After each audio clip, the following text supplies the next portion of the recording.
God. మన ప్రభువును రక్షకుడైన యేసుక్రీస్తు నామములో మీకు అందరికీ శుభవందనాలు తెలియజేసుకుంటున్నాను. 504వ సంస్కరణ దినోత్సవ సందర్భంగా ఒక అంశంతో మీ ముందుకు వద్దామని ఆలోచన చేశాం.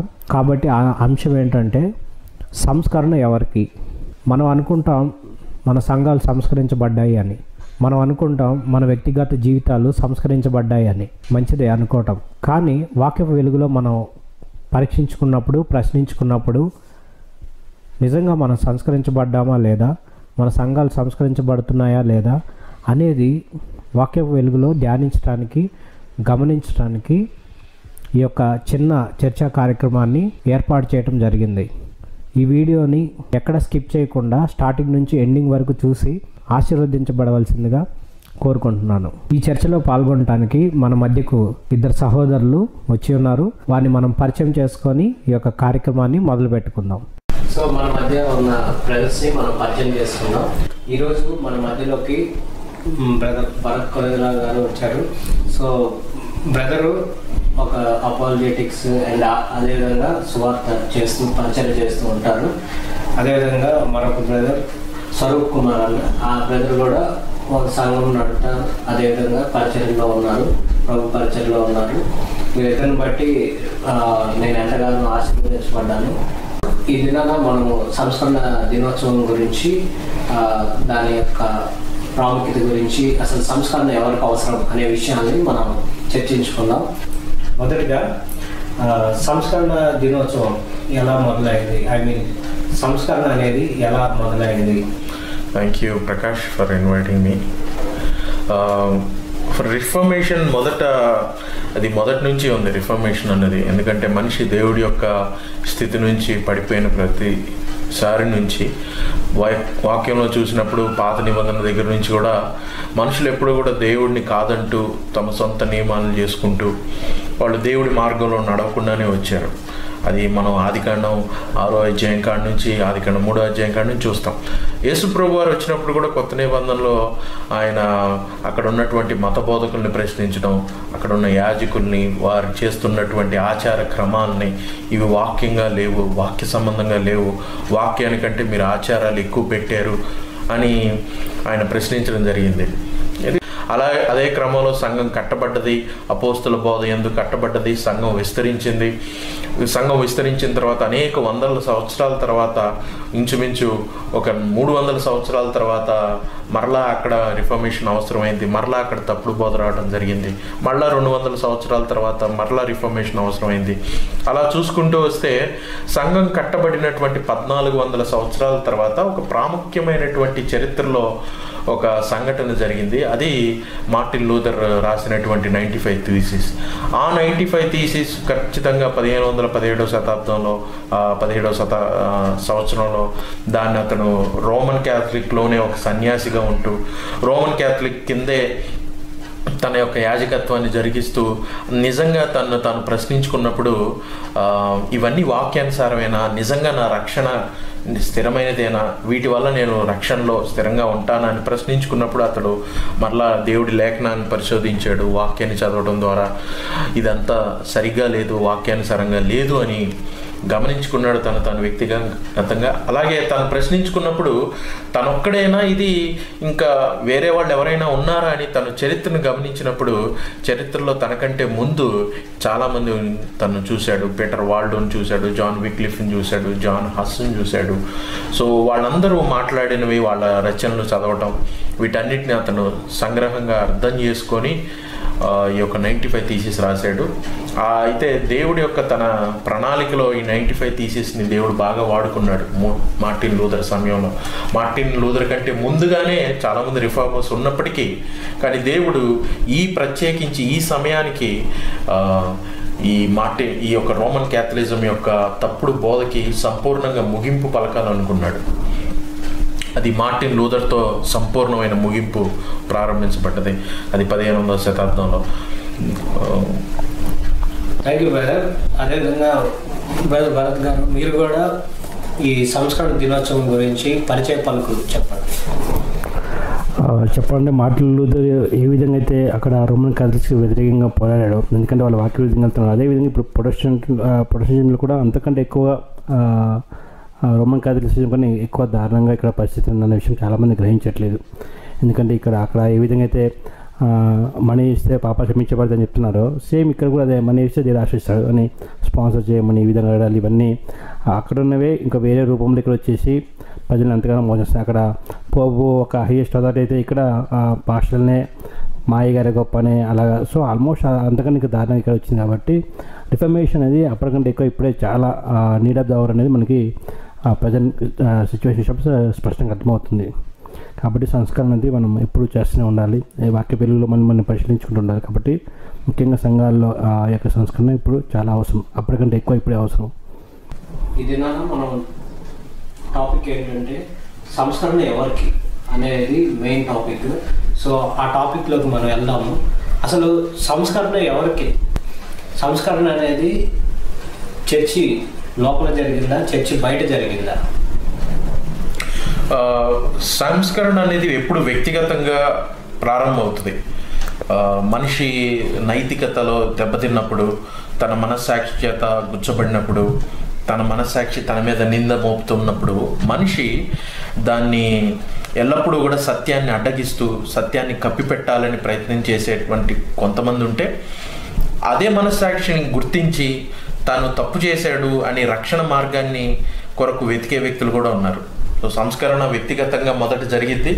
తర్వాత ఆ వ్యక్తిగతంగా సంస్కరించబడినటువంటి వ్యక్తి ఆ దేవుని సత్యాన్ని దేన్నైతే గ్రహించాడో అది అందరికీ చెప్తాడు.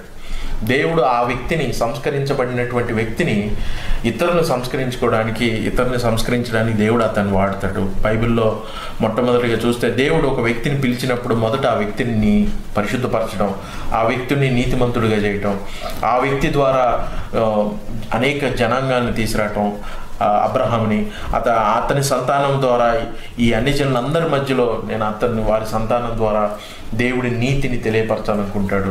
ఎందుకంటే నేను మిమ్మల్ని అన్ని జనుల మధ్య నివసింపజేస్తున్నాను, వారి మధ్యన మీరు దేవుడి ధర్మశాస్త్రమును పట్టుకొని నీతిగా జీవించాలని మోషే ద్వారా దేవుడు ఇజ్రాయేలీయులకు తెలియపరుస్తాడు. సో అలాగే ఈ సంస్కరణ ఆ రోజు నుంచి, ఆది నుంచి, మానవులు దారి తప్పిపోయిన కాడి నుంచి ఇది ప్రారంభమవుతూనే వచ్చింది. దేవుడు మనుషులతో పదే పదే మాట్లాడుతూ వారు నీతిని జరిగించాలని, న్యాయమును జరిగించాలని, తమను నిర్మించిన దేవుణ్ణి వారు గుర్తించి మరలా ఆయన తట్టు తిరగాలన్నది దేవుడి ఉద్దేశం. ఎప్పుడైతే మానవులు మరలా దేవుడి తట్టు తిరుగుతారో అక్కడ సంస్కరణ అనేది ప్రారంభించబడింది. ఇంకా రెండోది ఏంటి అంటే, సంస్కరణ అనేది వ్యక్తిగత సంస్కరణ అయితే, రెండోది ఈ సంస్కరణ అనేది సంఘంలో కూడా జరగాల్సి ఉంది. ఎందుకనగా దేవుడు ప్రతి ఒక్క వ్యక్తిని ప్రత్యేకంగా చేశాడు. ప్రతి ఒక్క వ్యక్తి కూడా ప్రత్యేకం. ప్రతి ఒక్క వ్యక్తికి తలాంతులు ఉన్నాయి. మొదటి కొరింథీ సంఘాన్ని మనం గమనిస్తే, మొదటి కొరింథీ సంఘంలో కొంతమంది భాషలు మాట్లాడేవాళ్ళు, కొంతమంది స్వస్థతలు చేసేవాళ్ళు, కొంతమంది ప్రవచన వరాలు చెప్పేవాళ్ళు. వాళ్ళందరికీ అదే 14వ అధ్యాయం అని చెప్తాడు, మీరందరూ కూడి వచ్చినప్పుడు మీ మధ్యన అల్లర్లు కానీ ఉండకూడదు, మీ మధ్యన భేదభావాలు ఉండకూడదు. ఒకడు గొప్పవాడని కానీ ఒకడు తక్కువవాడని కానీ ఉండకూడదు, ఒకడు అపోలో వాడని కానీ ఒకడు పౌలు వాడని కూడా ఉంది. అందరినీ కూడా దేవుడే రక్షించాడు. మనుషుల్లో ఉన్న ఈ వ్యక్తిగతమైనటువంటి లోపాలను కానీ, వాటిలో ఉన్న వ్యక్తిగతమైనటువంటి బలాలను కానీ సంఘ క్షేమం కొరకు, సంఘం యొక్క ఉపయోగం కొరకు దాన్ని ఉపయోగించేటువంటి క్రమం, అప్పుడు సంఘంలో ఎటువంటి లోపాలు రాకూడదని చేసేది సంఘంలో ఉన్నటువంటి రిఫర్మేషన్. అదే సంఘం కనుక ఒకవేళ తప్పుడు బోధలోకి పూర్తిగా వెళ్ళిపోతే అదే సంఘం కూడా ఆ బోధని సరిగ్గా వాక్యానుసారంగా తీసుకోవాల్సిన అవసరం కూడా ఉంది. మన సంఘంలో చాలా తప్పులు కనిపిస్తూ ఉంటాయి. వ్యక్తిగతంగా కూడా చాలా తప్పులు లేదా పాపాలు మన జీవితంలో ఉంటూనే ఉంటాయి. కానీ ఒక వ్యక్తి ఎందుకు తాను సంస్కరించుకోవడానికి ఇష్టపడాడు? జనరల్గా మనందరం by nature we are all fallen people కాబట్టి మనం సంస్కరించడం ఇష్టపడము. కానీ వాక్యం ద్వారా ఎప్పుడైతే మనం వాక్య వెలుగులో మనం పరిశీలించుకున్నప్పుడు దేవుడు మనకి రక్షించడానికి పరిశుద్ధాత్మ దేవుడిని ఇస్తున్నాడు కాబట్టి, ఆ పరిశుద్ధ దేవుడు మనకు గుర్తు చేస్తుంటారు కాబట్టి we must reform ourselves. So సంఘంలో ఒక వ్యక్తి ఉన్నప్పుడు తను he has to examine himself. అతను రక్షించుకునే దేవుడు అతను so that he would live a holy life for the sake of the Lord. కాబట్టి ప్రతి వ్యక్తి తనకి ఇష్టం ఉన్నా లేకపోయినా కానీ he has to pray and seek God's guidance. And అతని యొక్క పాపాల పరిశుద్ధ దేవుడు అతని గుర్తు చేసినప్పుడు he must confess them and he must love his neighbours and we must help one another. So that is the క్రైస్తవ చర్చ్ అనేది అసలు పెట్టబడిన ఉద్దేశం ఏంటంటే to love one another and to show Christ love to the world. కాబట్టి we must follow what Christ has taught us. Okay, సంఘం సంస్కరించబడటం, అదేవిధంగా వ్యక్తిగత సంస్కరించబడాలని అంటాం. చాలామంది దాన్ని నెగ్లెక్ట్ చేస్తూ ఉంటారు. ఎందుకు? కారణాలు ఏమై ఉండొచ్చు? ఎందుకు సంఘం సంస్కరించబడాలి అంటే, బికాజ్ దేవుడి చిత్తాన్ని చేయాలి, దేవుడి చిత్తమే జరిగించబడాలి, దేవుడి యొక్క ఉద్దేశాలే నెరవేర్చబడాలి, మానవుని యొక్క చిత్తాన్ని నెరవేర్చబడకూడదు. దేవుడు యొక్క పరిశుద్ధమైనటువంటి నియమాన్ని మనుషులు తెలుసుకొని ఆయన ఆలోచన చొప్పున నడవాలి అన్నది ఉద్దేశం, బైబిల్ యొక్క ఉద్దేశం.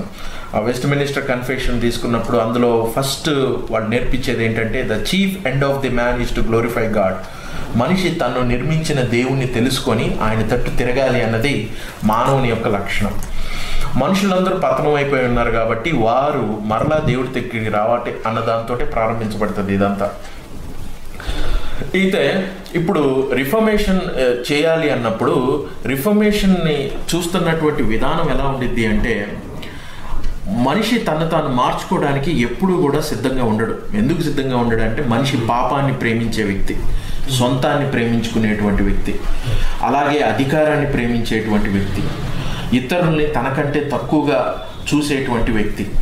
2 తిమోతి 3వ అధ్యాయంలో మనిషి గురించి మాట్లాడుతూ, ది అనాటమీ ఆఫ్ మ్యాన్ గురించి మాట్లాడుతూ, మనుషులు స్వార్థప్రియులు, ధనాపేక్షలు, బింకంలాడేవారు, తల్లిదండ్రులకు అవిధేయులు, దేవుడి కంటే సుఖానుభవం ఎక్కువగా కోరుకునేటువంటి వ్యక్తులు.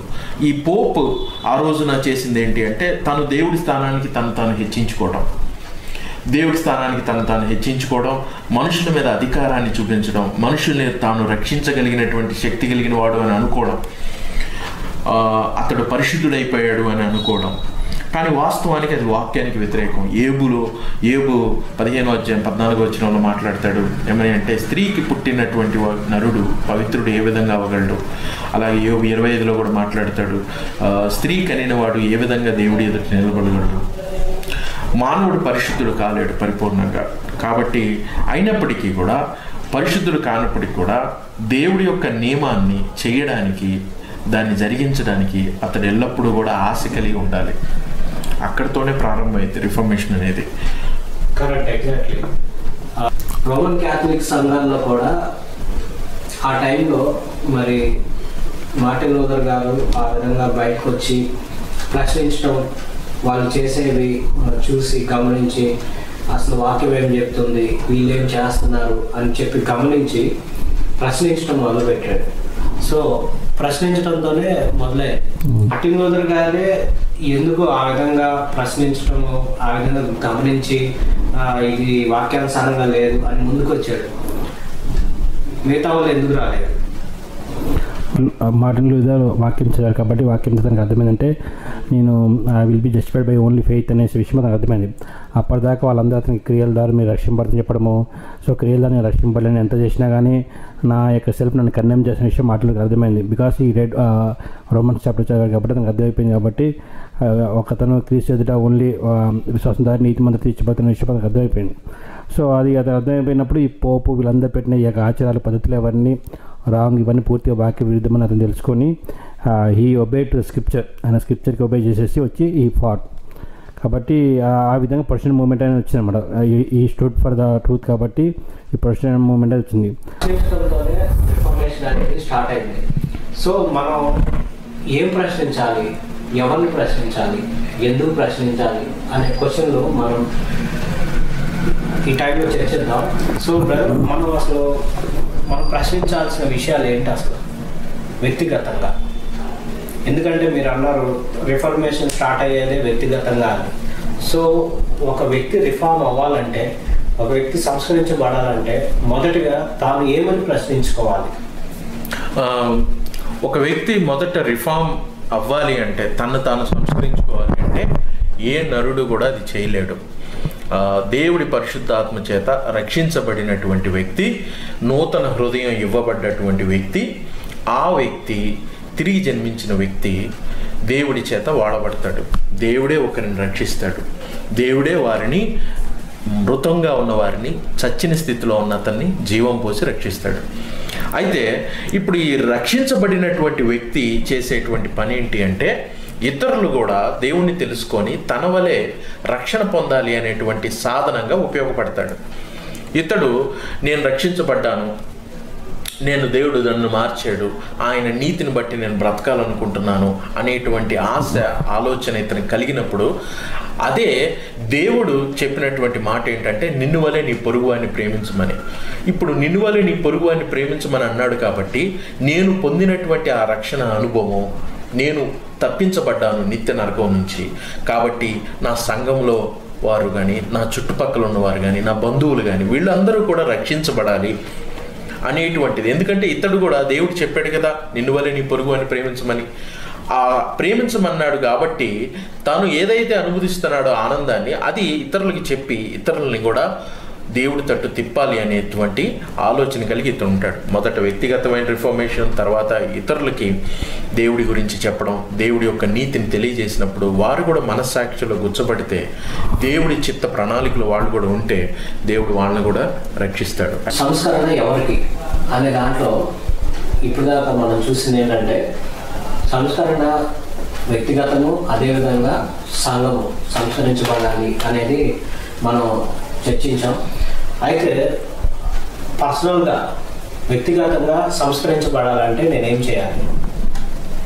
వ్యక్తిగతంగా సంస్కరించబడాలి అంటే ఒక వ్యక్తి, రక్షించబడిన వ్యక్తి దేవుడి వాక్యం చదవకుండా, ఆ దేవుని వాక్యం అని మొదటి పేతురులో మాట్లాడతాడు. దేవుని వాక్యం అనేది అప్పుడే పుట్టినటువంటి శిశువుకి పాలతోటి సమానం అని మాట్లాడతాడు. ఈ అప్పుడే పుట్టినటువంటి వ్యక్తి నిజంగా క్రైస్తవుడు, మారు మనసు పొందినటువంటి వ్యక్తి వాక్యాన్ని చదువుతాడు. వాక్యాన్ని చదవకుండా ఉండలేడు. ఆ రక్షణ పాలనే తను తీసుకుంటున్నప్పుడు, దేవుడి వాక్యాన్ని చదువుతున్నప్పుడు తను ఈ లోకంలో ఉన్న విషయాలన్నింటినీ పరిశీలిస్తాడు. ఎందుకనగా ఈ వాక్యం ఒకటి చెప్తా ఉండిద్ది, లోకం ఒకటి జరుగుతూ ఉండిద్ది. ఎప్పుడు కూడా దేవుడి చిత్తానికి, శరీర సంబంధమైన మనుషులకి వ్యతిరేకత నడుస్తూనే ఉండిద్ది. రోమాపత్రిక 8వ అధ్యాయంలో మనం ఇది చూస్తాం. అయితే ఈ వాక్యం చదువుతున్నటువంటి వ్యక్తి దేవుని యొక్క సత్యాన్ని గ్రహిస్తున్నప్పుడు, తన జీవితాల్లో నెరవేరుస్తూ ముందుకు వెళుతున్నప్పుడు తను చూసేది ఏంటి అంటే, మత్తయి సువార్త 10వ అధ్యాయంలో యేసుక్రీస్తు వారి మాటల్ని చూస్తాడు. ఎవరైనా నన్ను వెంబడించగోరిని ఎళ్ళ తను తాను ఉపేక్షించుకొని తన సిలువనెత్తుకొని నన్ను వెంబడించాలి అని. అలాగే ఎవడైనాను తన తల్లినైనా తండ్రిని నాకే ఎక్కువగా ప్రేమించేవాడు నాకు పాత్రుడు కాడు అని కూడా చెప్తాడు. ఇప్పుడు దేవుడి సత్యాన్ని ఇలా చదివిన వ్యక్తి ఇలాగూ తన జీవితంలో గ్రహించాలి, దేవుణ్ణి ఇంతగా ప్రేమించాలి, తను ఏ విషయంలో అర్హుడు కాకపోయినప్పటికీ దేవుడు తను ప్రేమించి తన నీతిని తనకు అప్పగించాడని తెలియజేసినప్పుడు, ఈ వాక్యాన్ని అనుసరిస్తూ వెళుతున్నప్పుడు ఆటోమేటిక్గా తన చుట్టూ ఉన్నటువంటి పరిస్థితులు కానీ, తన చుట్టుపక్కల ఉన్నటువంటి తన సంఘం కానీ, ఆ సంఘంలో వాక్యానికి వ్యతిరేకంగా ఏ పని జరిగినా కానీ నిజంగా తిరిగి జన్మించినటువంటి క్రైస్తవుడు దాన్ని ప్రశ్నించకుండా ఉండలేడు. ఎందుకంటే క్రైస్తవుడికి ప్రభువు, రక్షకుడు, రాజు ఎవరు అంటే యేసుక్రీస్తు వారు. సంఘపు యొక్క నాయకుడు కాదు, సంఘంలో ఉన్న నియమాలు కాదు. తను మొదటగా గౌరవించేది క్రీస్తుని, క్రీస్తు యొక్క అధికారానికి. ఆయన మొదటి పేతురు 2వ అధ్యాయంలో మాట్లాడతాడు, క్రీస్తుని మీ హృదయాల్లో ప్రతిష్ఠించమని అంటాడు. క్రీస్తుని నిజంగా తన హృదయాల్లో ప్రతిష్ఠించిన వ్యక్తి సంఘంలో జరిగినటువంటి ఏ తప్పునైనా కానీ ప్రశ్నించకుండా ఉండలేడు, మానలేడు. క్యాల్విన్ అంటాడు, జాన్ క్యాల్విన్ ఏమంటాడు అంటే, నా ప్రభువుని ఎవరు తిట్టినా కానీ, ఒక యజమానుడిని మీద ఎవరైనా దాడి చేస్తే తన యజమానుడి యొక్క కుక్క ఎప్పుడు కూడా యజమానుడిని సంరక్షించాలని చూసింది. అలాగే నా ప్రభు యొక్క సిద్ధాంతాన్ని ఎవరైనా దాడి చేస్తే నేను మొరకుండా ఉండగలనా అని అంటాడు. తను నిజంగా దేవుడి యొక్క వాక్యం చేత పట్టబడిన వ్యక్తి దేవుడి నీతి నెరవేర్చబడాలని కోరుకుంటాడు. అందుకే ఈ సంస్కరణ అనేది ప్రారంభించబడింది. కరెక్టే.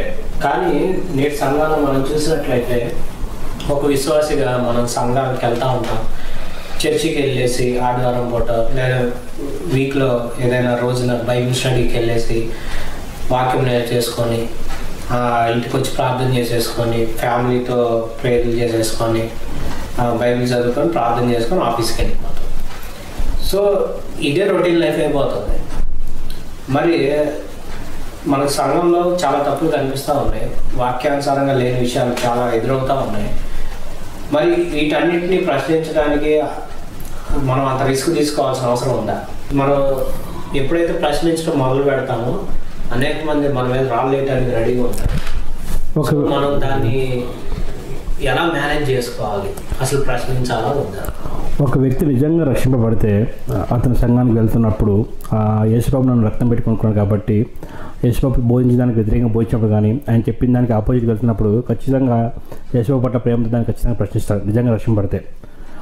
ఉదాహరణకి మీరు ఒక వ్యక్తి గురించి చెప్పారు, అతను సంఘానికి వెళ్తాడు, అక్కడ ఆరాధిస్తాడు, ఇంటికి వెళ్తాడు, జస్ట్ క్యాజువల్ ఉంటాడు, అతను ఏం సంఘాలకు ఇన్వాల్వ్ అవడు. కానీ ఇప్పుడు అదే వ్యక్తిని అతని పర్సనల్ అతని ఏమైనా అతని మీద నిందేశారనుకోండి, అదేవిధంగా సైలెంట్గా ఉన్నాడు. అలా ఆయన తప్పు చేయడానికి వెంబడి అతను ఏం చేస్తాడు, దాన్ని డిఫెండ్ చేసుకోవడానికి అలా కాదు ఇలా కాదు చేస్తాడన్నమాట. సో తన యొక్క సెల్ఫ్ ఇమేజ్ వచ్చేసరికల్లా అంత జాగ్రత్త పడిన వ్యక్తి ఎప్పుడైతే యేసుబాబు మీద ఇతరులు అటాక్ చేస్తున్నప్పుడు అతను నిజంగా రక్షింపబడితే దాన్ని ఖచ్చితంగా ప్రశ్నిస్తాడు. నా ఇప్పుడు ఏ విధంగా అయితే నా సౌరభ్య చెప్పాడో జాన్ కాలం చెప్పినట్టు నిజంగా విశ్వాసం కలిగి కుక్ ఏం చేస్తుంది, తన యజమాని మీద దాడి చేసినప్పుడు ఖచ్చితంగా మరుగుతుంది.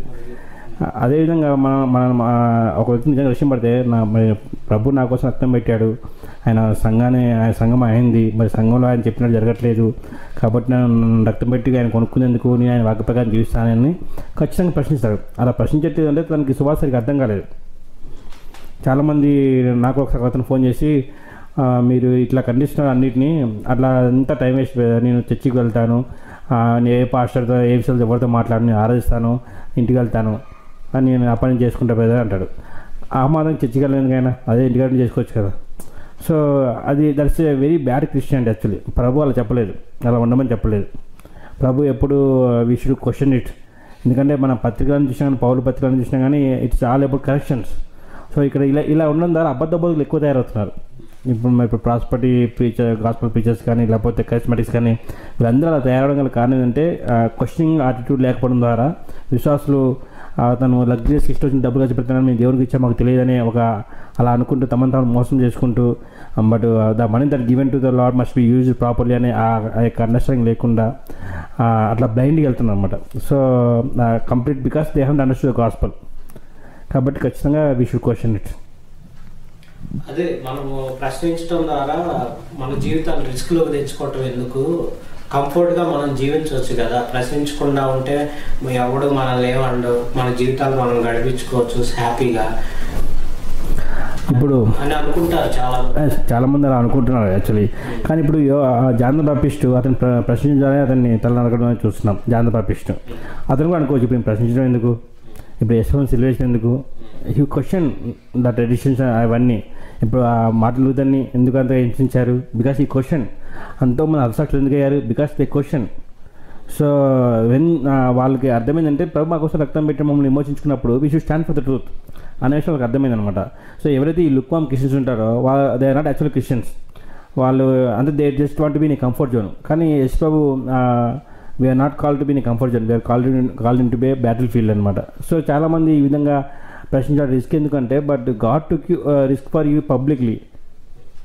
సో మరి ఎందుకు నువ్వు రిస్క్ అనుకుంటున్నావు? అది ఇఫ్ ఆయన అంత రిస్క్ తీసుకొని నీకోసం భూమి మీకు వచ్చి ఆయన రక్తం పెట్టి విమోచించుకున్నప్పుడు నువ్వు మాత్రం కంఫర్ట్ జోన్లో ఉన్నావు ఎందుకు అనుకుంటున్నావు? Because you have understood the gospel. So ఈ కంఫర్ట్ జోన్ నుంచి యూ మస్ట్ కమ్ అవుట్.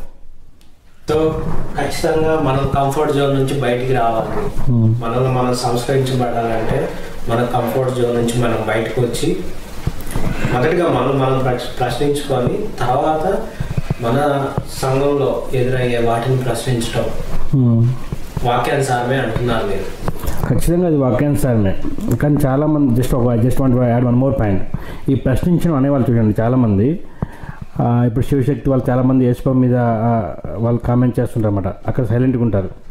కానీ ఎప్పుడైతే వాళ్ళు అయ్యగారి గురించి ఎవరు అన్నారనుకోండి, వాళ్ళు ఎక్కలేని కోపం వచ్చి మా అయ్యగారిని అంటారని వాళ్ళు దే క్వశ్చన్ ఇట్. కానీ మళ్ళీ వీళ్ళు ఎవరిని యేసుప్రభు గురించి ఏమైనా అడిగినా ఏం చెప్పరు. So it's not that they don't question, they question when it is not necessary. They keep silent. అంటే వాళ్ళు తమ కోసం ప్రాణం పెట్టిన యేసుప్రభు కంటే తమ పాస్ట్ని ఎక్కువ ప్రేమిస్తున్నారు అన్నమాట వాళ్ళు. సో అక్కడ వాళ్ళు కొంతమంది బ్లైండ్ వాళ్ళని ఫాలో అవుతుంటారు కాబట్టి so they must examine themselves, are we serving the Lord or are we serving the pastor అనేది. వ్యక్తిగతంగా మనం ప్రశ్నించుకున్నప్పుడు నేను సంస్కరించుకోవటానికి ఎటువంటి స్టెప్స్ నా జీవితంలో నేను తీసుకోవాలి? వ్యక్తిగతంగా లోపాలు ప్రతి ఒక్కరిలో కనపడతాయి. ఎందుకంటే పౌలే అంటాడు, నేను ఇప్పటికే సంపూర్ణ సిద్ధి పొందితున్నాను, నేను అలాగ అనుకోవటం లేదు అని అంటాడు. ఫిలిప్పీలకు రాసిన పత్రిక 3వ అధ్యాయము 12వ వచనం దగ్గర. ఇక అయితే మనం ఎప్పుడు కూడా గురి యొద్దకు పరిగేటువంటి వ్యక్తులమే, గురి యొద్దకు వెళ్ళేటువంటి వ్యక్తులమే. ఒకవేళ సంపూర్ణంగా నేను పరిశుద్ధుని అయిపోయాను అన్న ఆలోచన వస్తే గనక అది వాక్యానికి వ్యతిరేకమైంది. ఎందుకంటే 1 యోహాను 1వ అధ్యాయంలో మాట్లాడతాడు, మనలో పాపం లేదని మనం చెప్పిన ఎడల మనం అబద్ధికులము అని.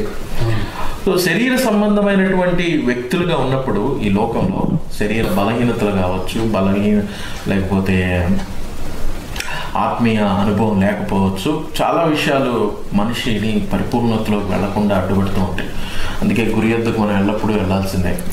వ్యక్తిగతంగా తాను పరీక్షించుకున్నప్పుడు పరిపూర్ణతలోకి లేరు, పరిపూర్ణతలోకి ఎవరు వెళ్తాం క్రీస్తుని వైపు చూస్తూ శ్రమల ద్వారాను అనేక ద్వారాను వెళుతూ ఉంటాం. అయితే తాను వెళుతున్నది సరైనది అని, తను నుంచున్న మార్గం ఏదైతే ఉందో, తను నిలబడినటువంటి పునాది అది అపోస్తులు వేసినటువంటి పునాదేనా, దాని వరకు తను పరిపూర్ణంగా ఉన్నాడా లేదా అన్నది మటుకు ఆలోచించుకోవచ్చు. ఎందుకంటే ఆయన ఎఫెసీయులకు రాసిన పత్రికలో 4వ అధ్యాయంలో మీరు అపోస్తులు వేసిన పునాది మీద కట్టబడుచున్నారు అని మాట్లాడతాడు. ఇప్పుడు ప్రతివాడు దేని మీద నిలుచున్నాడు? అపోస్తులు వేసినటువంటి పునాది మీదేనా అంటే దేవుడు నేరుగా చెప్పినటువంటి వాక్యం మీదేనా వాళ్ళు నిలబడ్డది. యేసుక్రీస్తు వారు అన్నారు ఏమని?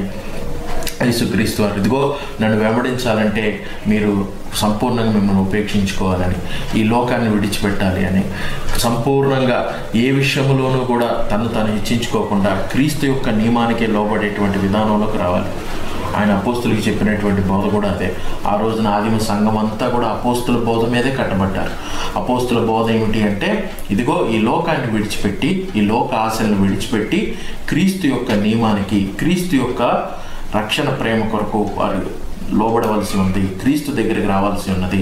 ఈ లోకంలో ఏది కూడా రక్షింపలేదు. కేవలం యేసుక్రీస్తు వారి మరణ పునరుద్ధానాలే మనుషులను రక్షిస్తాయి. ఆయనే రక్షకుడు, ఆయన తప్ప వేరొక రక్షకుడు లేడు అనేటువంటిది, ఆయన దేవుడితోటి సమానుడు, తండ్రితో పాటు కూడా ఉన్నవాడు అనేటువంటి ఒక ప్రాథమికమైన సత్యాలు కొన్ని ఉన్నవి. వాటి మీద తను ఎప్పుడు నిలబడతాడు, ఆ విషయాల్లో పర్ఫెక్ట్గానే ఉంటాడు. అయితే ఈ ప్రాథమికమైన సత్యాల నుంచి ఎప్పుడైతే వ్యక్తిగతంగా మనిషి పక్కకు వస్తాడో, ప్రాథమికమైన సత్యం ఏంటంటే క్రీస్తుకి ఇవ్వాల్సిన మహిమను ఇవ్వకుండా వ్యక్తికి ఇవ్వటం. అలాగే పోపు ఆర్సిఎం సంఘంలో అదే జరిగింది. పోపు ఇచ్చినటువంటి రక్షణ పత్రాల ద్వారా మనిషి రక్షించబడతాడు. మనిషిని రక్షించేటువంటి అధికారం పోపుకున్నది.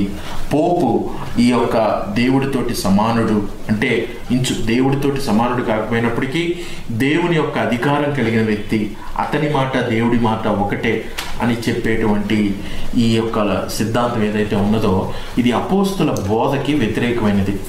యేసుక్రీస్తు వారు ఆయన తన శిష్యులు చెప్పాడు, ఇదిగోండి మీరు ఎవరిని తండ్రి అని పిలవద్దు అని చెప్పాడు, మీ పరలోకమందు ఉన్న దేవుడు ఒక్కడే మీ తండ్రి అని చెప్పాడు. అయితే ఈరోజు నేరుగా వీళ్ళు ఏమని పిలుస్తారు? చాలామంది మా అయ్యగారు, మా తండ్రి, మా ఆత్మీయ తండ్రి, మా డాడీ అని ఇలా చాలా రకాలుగా పిలుస్తూ ఉంటారు.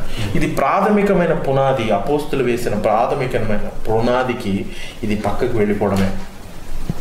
ఈ ప్రాథమికమైన పునాదులు అనేవి వాక్యం చదివినప్పుడే వస్తాయి. క్రీస్తుని సంపూర్ణంగా రక్షకుడిగా అంగీకరించిన వ్యక్తులకే ఇది అర్థమైంది. వాళ్ళే వాక్యం దగ్గరికి వెళ్తారు, వాళ్ళే వాక్యాన్ని చూస్తారు. ఈ వాక్యం చదివిన వ్యక్తులు, వాక్యం చదవని వ్యక్తులకి మధ్య జరిగేదే రిఫర్మేషన్. రైట్. అలాంటి వాళ్ళే తమ వ్యక్తిగతంగా సంస్కరించబడుతూ క్రీస్తు స్వరూపంలోకి మారుతూ ఉంటారు. మరొక ప్రశ్న ఏంటంటే బ్రదర్, నేను ఒక సంఘానికి వెళ్తున్నాను, ఆ సంఘం ఒక వాక్య సిద్ధాంతాన్ని నమ్మింది, నేను వాక్య వెలుగులో తెలుసుకున్నాను ఆ వాక్యపు సిద్ధాంతంలో తప్పు ఉంది అని. అలాంటప్పుడు నేను మా అయ్యగారికి చెప్తాను, లేదా మా పాస్టర్ గారికి చెప్తాను, ఇలా వాక్యాలు అనుకూలంగా లేదు, ఇది మార్చుకోవాల్సింది మనం ఉంది సంఘంలో అని చెప్పినప్పుడు మ్యాక్సిమం వాళ్ళు నెగిటివ్గా రెస్పాండ్ అవుతారు. దానికి కారణాలు ఏమై ఉంటాయి? నాకు చాలామంది ఇలా ఫోన్ చేస్తుంటారన్నమాట, మా సంఘంలో మా అయ్యగారు చాలాసార్లు చెప్పాను కానీ వినట్లేదు అనేసి కొన్ని ప్రాబ్లమ్స్ చెప్తుంటారు అనమాట. దానికి గల కారణం ఏంటంటే, చాలాసార్లు మేము ఎన్ని సంవత్సరాలు మిస్ చేసాం కదా, ఇంతకాలం దీన్ని నమ్మాం కదా, మరి ఇప్పుడు ఇతను నిన్నగాక మన వచ్చేది మాకు చెప్పడం ఏంటి అనేది ఒక ఈగో ఇష్యూ అనేది ఉంటుంది అక్కడ. సో వాళ్ళు నిజంగా వాక్యాన్ని సబ్మిట్ అయితే ఖచ్చితంగా ఒప్పుకుంటారు. అదేకాక మనం ప్రతిదాన్ని సంఘం అనలేం. ఎందుకంటే జనరల్గా అన్యులు ఏమనుకుంటారంటే బైబిల్ పట్టుకుని ప్రతి ఒక్కరు క్రైస్తవులు అనుకుంటారు. కానీ బైబిల్లో మనం చూసినప్పుడు ఇప్పుడు రోమన్ క్యాథలిసిజంలో అక్కడ ఒకటే ఉంది, కానీ ఇక్కడ ప్రొటెస్టెంట్లో చాలా సాక్షులని, మార్మన్స్ అని, బెనమైట్స్ అని ఇలా అనేక కల్ట్స్ ఉన్నాయి అన్నమాట. తల్లి సంఘం అని ఇట్లా అనేక కల్ట్స్ ఉన్నాయి అన్నమాట. సో అవన్నీ they are not Christians. So మనం చూస్తే మాథ్యూ 7th చాప్టర్లో కూడా ప్రభా అని పిలిచిన ప్రతివాడు కాదని చెప్పినప్పుడు అక్కడ వాళ్ళందరినీ బహుశా వాళ్ళకి ఉన్నప్పుడు వాళ్ళని 1,00,000 మంది ఫాలో అయి ఉండొచ్చు, వాళ్ళని క్రిస్టియన్ కన్సిడర్ చేసి ఇక్కడ. కానీ అక్కడ దేవుడు వాళ్ళని క్రిస్టియన్స్గా కన్సిడర్ చేయట్లేదు అనమాట. కాబట్టి జస్ట్ బైబిల్ పట్టుకొని చర్చ్కి వెళ్తే మాత్రాన doesn't mean that it is a biblical church. So you have to see what you are being taught there. So సిద్ధాంతాలను ఎన్ని గురించి నీ బోధ గురించి జాగ్రత్త కలిగిన మనిషి తిమ్మతి పత్రికలు కాబట్టి your personal holiness matters allot. అదేవిధంగా నువ్వు నమ్మే సిద్ధాంతాలు. సో కొన్ని సంఘాల్లో నమ్మరు వాళ్ళు తండ్రికి ఎలా గణపరుస్తారు, కుమారుని ఎలా గణపరచరు. అదే ఇట్స్ ఎ కల్ట్. కానీ ఇప్పుడు ఆ సంఘానికి వెళ్తున్న పరలోకానికి వెళ్తానని మనం ఎక్స్పెక్ట్ చేయలేము. కొన్ని సంఘాలు క్రీస్తు అని పేరు పెట్టుకుని మీ పరలోకానికి వెళ్తా అంటారు. సో వాళ్ళు యేసు యొక్క దైవత్వాన్ని, ఆయన తండ్రితో సమానమైన విషయం నమ్మరు వాళ్ళు. సో నువ్వు వాళ్ళ సంఘానికి వెళ్ళడం ద్వారా you will not be saved. So you have to believe proper doctrines. ఎందుకంటే డాక్ట్రిన్స్ అనేది డిఫైన్ వాట్ గాడ్ ఈజ్. కాబట్టి వాళ్ళ సిద్ధాంతాలు నేర్చుకోవాలి. సో మీరు అన్న పాయింట్కి వచ్చినప్పుడు కొన్నిసార్లు పాస్టర్ చెప్పినప్పుడు they won't take it. So you pray about it. కానీ చాలామంది అంటే మీ అలాంటప్పుడు సంఘానికి వెళ్ళేందుకు ఇంటి దగ్గర ఉండి వర్షిప్ చేస్తామని డిసిషన్ తీసుకుంటారు అనమాట. కానీ ఇంటి దగ్గర ఉండి వర్షిప్ చేసుకోవడానికి నిన్ను దేవుడు ఎన్నుకోలే కదా. సమాజంగా ఉండి సమాజం యూ మస్ట్ వర్షిప్ హిమ్ అనేది. కాబట్టి you must pray for a better church which is closer to the word of God. అలా చేయాలి. సో 2 నిమిషాలు చెప్పి చూడాలి. ఎందుకంటే నీ spiritual life depend upon church you attend to. కాబట్టి నీ ఆత్మీయ జీవితం చాలాసార్లు కొంతమంది హస్బెండ్స్ ఫ్యామిలీకి వెళ్ళేవాళ్ళు దే ఆర్ వెరీ ట్రబుల్. వాళ్ళు వెళ్ళి చెప్తారనమాట, పాస్టర్ అమ్మ గారు చేసే కొన్ని వాక్య విరుద్ధమైన వాళ్ళకి నచ్చినప్పుడు చెప్పినప్పుడు దాని ద్వారా దే గెట్ యాంగ్రీ హానింగ్ అండ్ వాళ్ళ వాక్యంలో ఇండైరెక్ట్ వీళ్ళ మీద అటాక్ చేయడము ఇవన్నీ జరుగుతుంటాయి యాక్చువల్లీ. సో మళ్ళీ ఆ ఫ్యామిలీ ఇంటికి వచ్చి బాధపడము. So how long it should go on like that? ఎందుకంటే they are not obeying to the word of God. They don't want to reform themselves. So అందుకని మనం రిఫర్మేషన్ తీసుకొచ్చింది. ఎందుకంటే we all must yield to the word of God. నువ్వు ఎంత గొప్పవాడి అయినా కానీ, నువ్వు ఎన్ని సంఘాలు కట్టినా కానీ, నువ్వు ఎంత పరిచయం చేసినా కానీ, finally if you don't obey the word of God it doesn't matter to the lord. ఈ విషయంలో వచ్చేసరికి మా ఫౌండర్స్ కొన్ని సిద్ధాంతాలను సెట్ చేశారు. అవును, ఆ సిద్ధాంతాల వరకే మేము కట్టుబడి మా సంఘాన్ని అంతవరకే బోధించుకుంటాం, అంతవరకే చేస్తాం. మేము అంతవరకే రిఫార్మ్ అయి ఉంటాం, అంతవరకే సంస్కరించబడి ఉంటాం. ఇంక మాకు ఫర్దర్ సంస్కారం అవసరం లేదు అని చెప్పి ఈవెన్ సత్యం తెలిసినా కూడా వారు ధైర్యం చేసి ముందుకి రాలేకపోతే అంటే కారణం ఏమై ఉండొచ్చు. దానికి గలకారంటే వాళ్ళు దేవుని కంటే ఆ యొక్క ఫౌండర్కి ఎక్కువ ఇంపార్టెన్స్ ఇస్తున్నారు. సో దేవుని వాక్యానికంటే ఆ ఫౌండర్కి ఎక్కువ ఇంపార్టెన్స్ ఇస్తున్నారు. ఇక మన అపోస్తుల కాలం 14 వాళ్ళు ఎప్పుడైతే పౌలుకి బర్నబాకి మోర్ ఇంపార్టెన్స్ ఇచ్చినప్పుడు వాళ్ళు బట్టలు దించుకొని మేము ఇలాంటి మనుషులు అని చెప్పారు. సో చూడండి వాళ్ళు ఎటువంటి మాదిరి పెట్టారు. కానీ ఇక్కడికి వచ్చేసరికి వీళ్ళు మా ఫౌండర్ ఆయన ఎలా చెప్తే అలా వింటాము అని ఒక బ్లైండ్నెస్లో వెళ్తుంటారు అన్నమాట. So that is entirely against scripture. So no matter మీ ఫౌండర్ ఈ might have done a good ministry, కానీ అతను కూడా వాక్యార్థం చెప్పాడా, వాక్య ప్రకారం చెప్పాలి అనేది మ్యాటర్స్ లాట్. అక్కడ నీ యొక్క అంటే నీ యొక్క ఫెయిత్ఫుల్నెస్ టు స్క్రిప్చర్ అనేది అక్కడ కనబడుతుంది. అంటే నువ్వు do you give more importance to your founder or to the word of God. So founder చెప్పాడనేసి అది నీకు వాక్య విరుద్ధమని తెలిసినా కానీ నువ్వు బ్లైండ్గా వెళ్తున్నావు అంటే you don't obey the lot. అదేవిధంగా మార్టిన్ లూథర్ గారు రాసిన 95 థీసిస్లో సంఘం ఆ టైంలో సంఘము చేస్తున్న వాక్య విరుద్ధ బోధనల్ని ఎక్స్పోజ్ చేస్తూ ఆయన 95 థీసిస్ రాయటం జరిగింది. అలా రాసినప్పుడు తాము ఎదుర్కొన్న వ్యక్తిగతంగాను అదేవిధంగా ఆ రోమన్ క్యాథలిక్ సంఘం ద్వారా ఎదుర్కొన్న పరిస్థితులు ఎలాంటివి, అదేవిధంగా ఇప్పుడు మనం ప్రశ్నిస్తే మనం ఎలాంటి పరిస్థితులు ఎదుర్కోవాలి. ఎప్పుడు కూడా మొదటి నుంచి కూడా ఎప్పుడు కూడా సజ్జన ద్వేషులు ఉంటూనే ఉన్నారు. సత్యాన్ని ద్వేషించేటువంటి వ్యక్తులు మనిషిలో ఎప్పుడు కూడా అతడు సత్యాన్ని ద్వేషిస్తూనే ఉంటాడు. సత్యానికి లోబడ్డు సత్యాన్ని ఎంత మాత్రమో అంగీకరించరు అన్నది వాక్యం చెప్తుంది. మార్టిన్ లూథర్ 95 థీసిస్ రాసినప్పుడు అతనికి వ్యతిరేకంగా తన స్నేహితులు కూడా అందరూ కూడా వ్యతిరేకంగా తిరుగుతారు.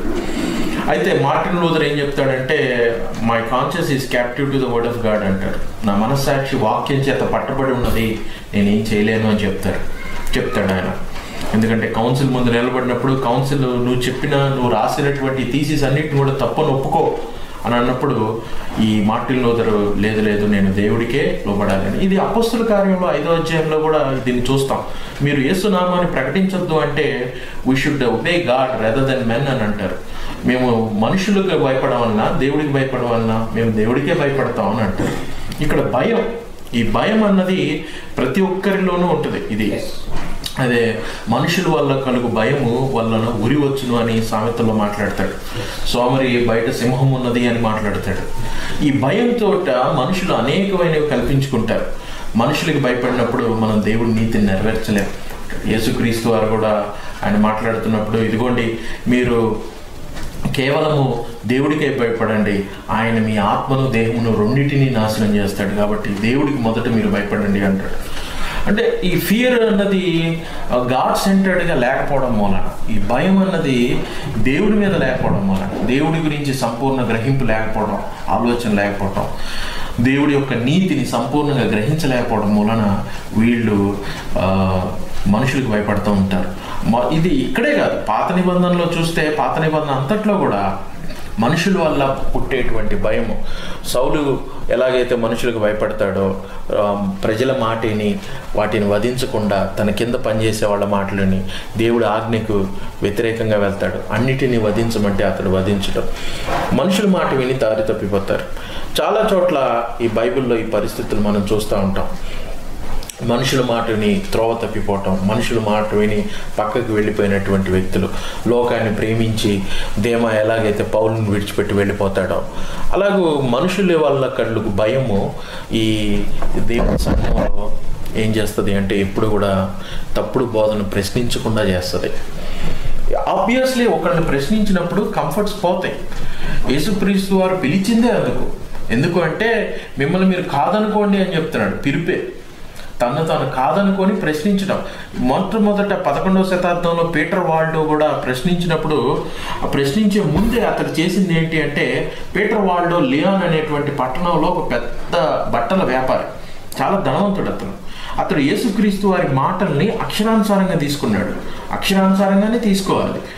అతడు ఏం చేశాడు అంటే కొన్ని విషయాలు అతడు ఏం చేశాడు అంటే, ఇదిగో నీ కలిగినదంతా అమ్మివేసి పేదలకు ఇచ్చి నన్ను వెంబడించు అని ధనవంతుడైన యవనస్తుడికి చెప్పిన మాటల్ని అతడు తన ధనాన్నంతటి తీసి ఆ ఊరిలో ఉన్నటువంటి పేదవారికి ఇచ్చేసి తన భార్యకి కొంత, తన బిడ్డలకి కొంత, తన ఇద్దరు ఆడకూతుళ్ళకి కొంత, తన భార్యకి కొంత తీసుకోమని చెప్పి మిగతాదంతా ఇచ్చేసి కేవలం కట్టుబట్టలతోటి యేసుక్రీస్తు వారు చెప్పారు కదా, ఇదిగో మీరు పరిచర్యకు వెళ్ళినప్పుడు మీరు జాలునైనను సత్యనైనను చెప్పులనైనను తీసుకురండి, చాలు, ఇంకా అంతకు మించి మీకు పనివాడు జీతమునకు పాత్రుడు అని చెప్పినట్లు కేవలం ఆ రాసినటువంటి వాక్యాన్ని పట్టుకొని, అప్పటికి ప్రింటింగ్ ప్రెస్ లేదు, కేవలం రాయబడినటువంటి వాక్యమును తీసుకొని అతడు దేవుడి యొక్క సువార్తను ప్రకటించడం ప్రారంభించాడు. అయితే ఇప్పుడు ఎందుకు ఈ మాట చెప్తున్నాను అంటే, మొదట దేవుడికి విధేయత చూపించాడు అన్నప్పుడు తన జీవితంలో కూడా కనపడిద్ది ఆ సంస్కరణ, అనుదినం అది కనపడిద్ది. పీటర్ వాల్డో అనుదినము తను పూర్తిగా తను కాదనుకొని దేవుడి యొక్క వాక్యాన్ని ప్రకటించడం ప్రారంభించినప్పుడు అప్పుడు ఉన్నటువంటి రోమన్ క్యాథలిక్ అతనికి వ్యతిరేకంగా ఉన్నప్పటికీ అతడు వెళ్ళిపోయి స్వార్థను ప్రకటిస్తూనే ఉన్నాడు. అయితే దేవుడు చిన్నగా అతనికి అనేకుల్ని జత చేశాడు. ఎంతగా అంటే ఒక 50 సంవత్సరాలు 30 సంవత్సరాలు అయ్యేసరికి ఆ పీటర్ వాల్డోని అనుసరించేటువంటి వ్యక్తులు చాలామంది ధనవంతులు తమ డబ్బుని కూడా ఇచ్చేసి పీటర్ వాల్డోని వెంబడించడం, అంటే క్రీస్తుని వెంబడించడం, పీటర్ వాల్డో వాళ్ళ నాయకుడిగా చాలా వేల మందిగా వారు మారారు. 200 సంవత్సరాల్లోనే ఆ వాల్డనిజం అన్నది కూడా యూరోప్ అంతా కూడా వ్యాపించడం జరిగింది. అబద్ధ బోధను, పోపు చేస్తున్నటువంటి తప్పును వాళ్ళు ఖండించడం జరిగింది.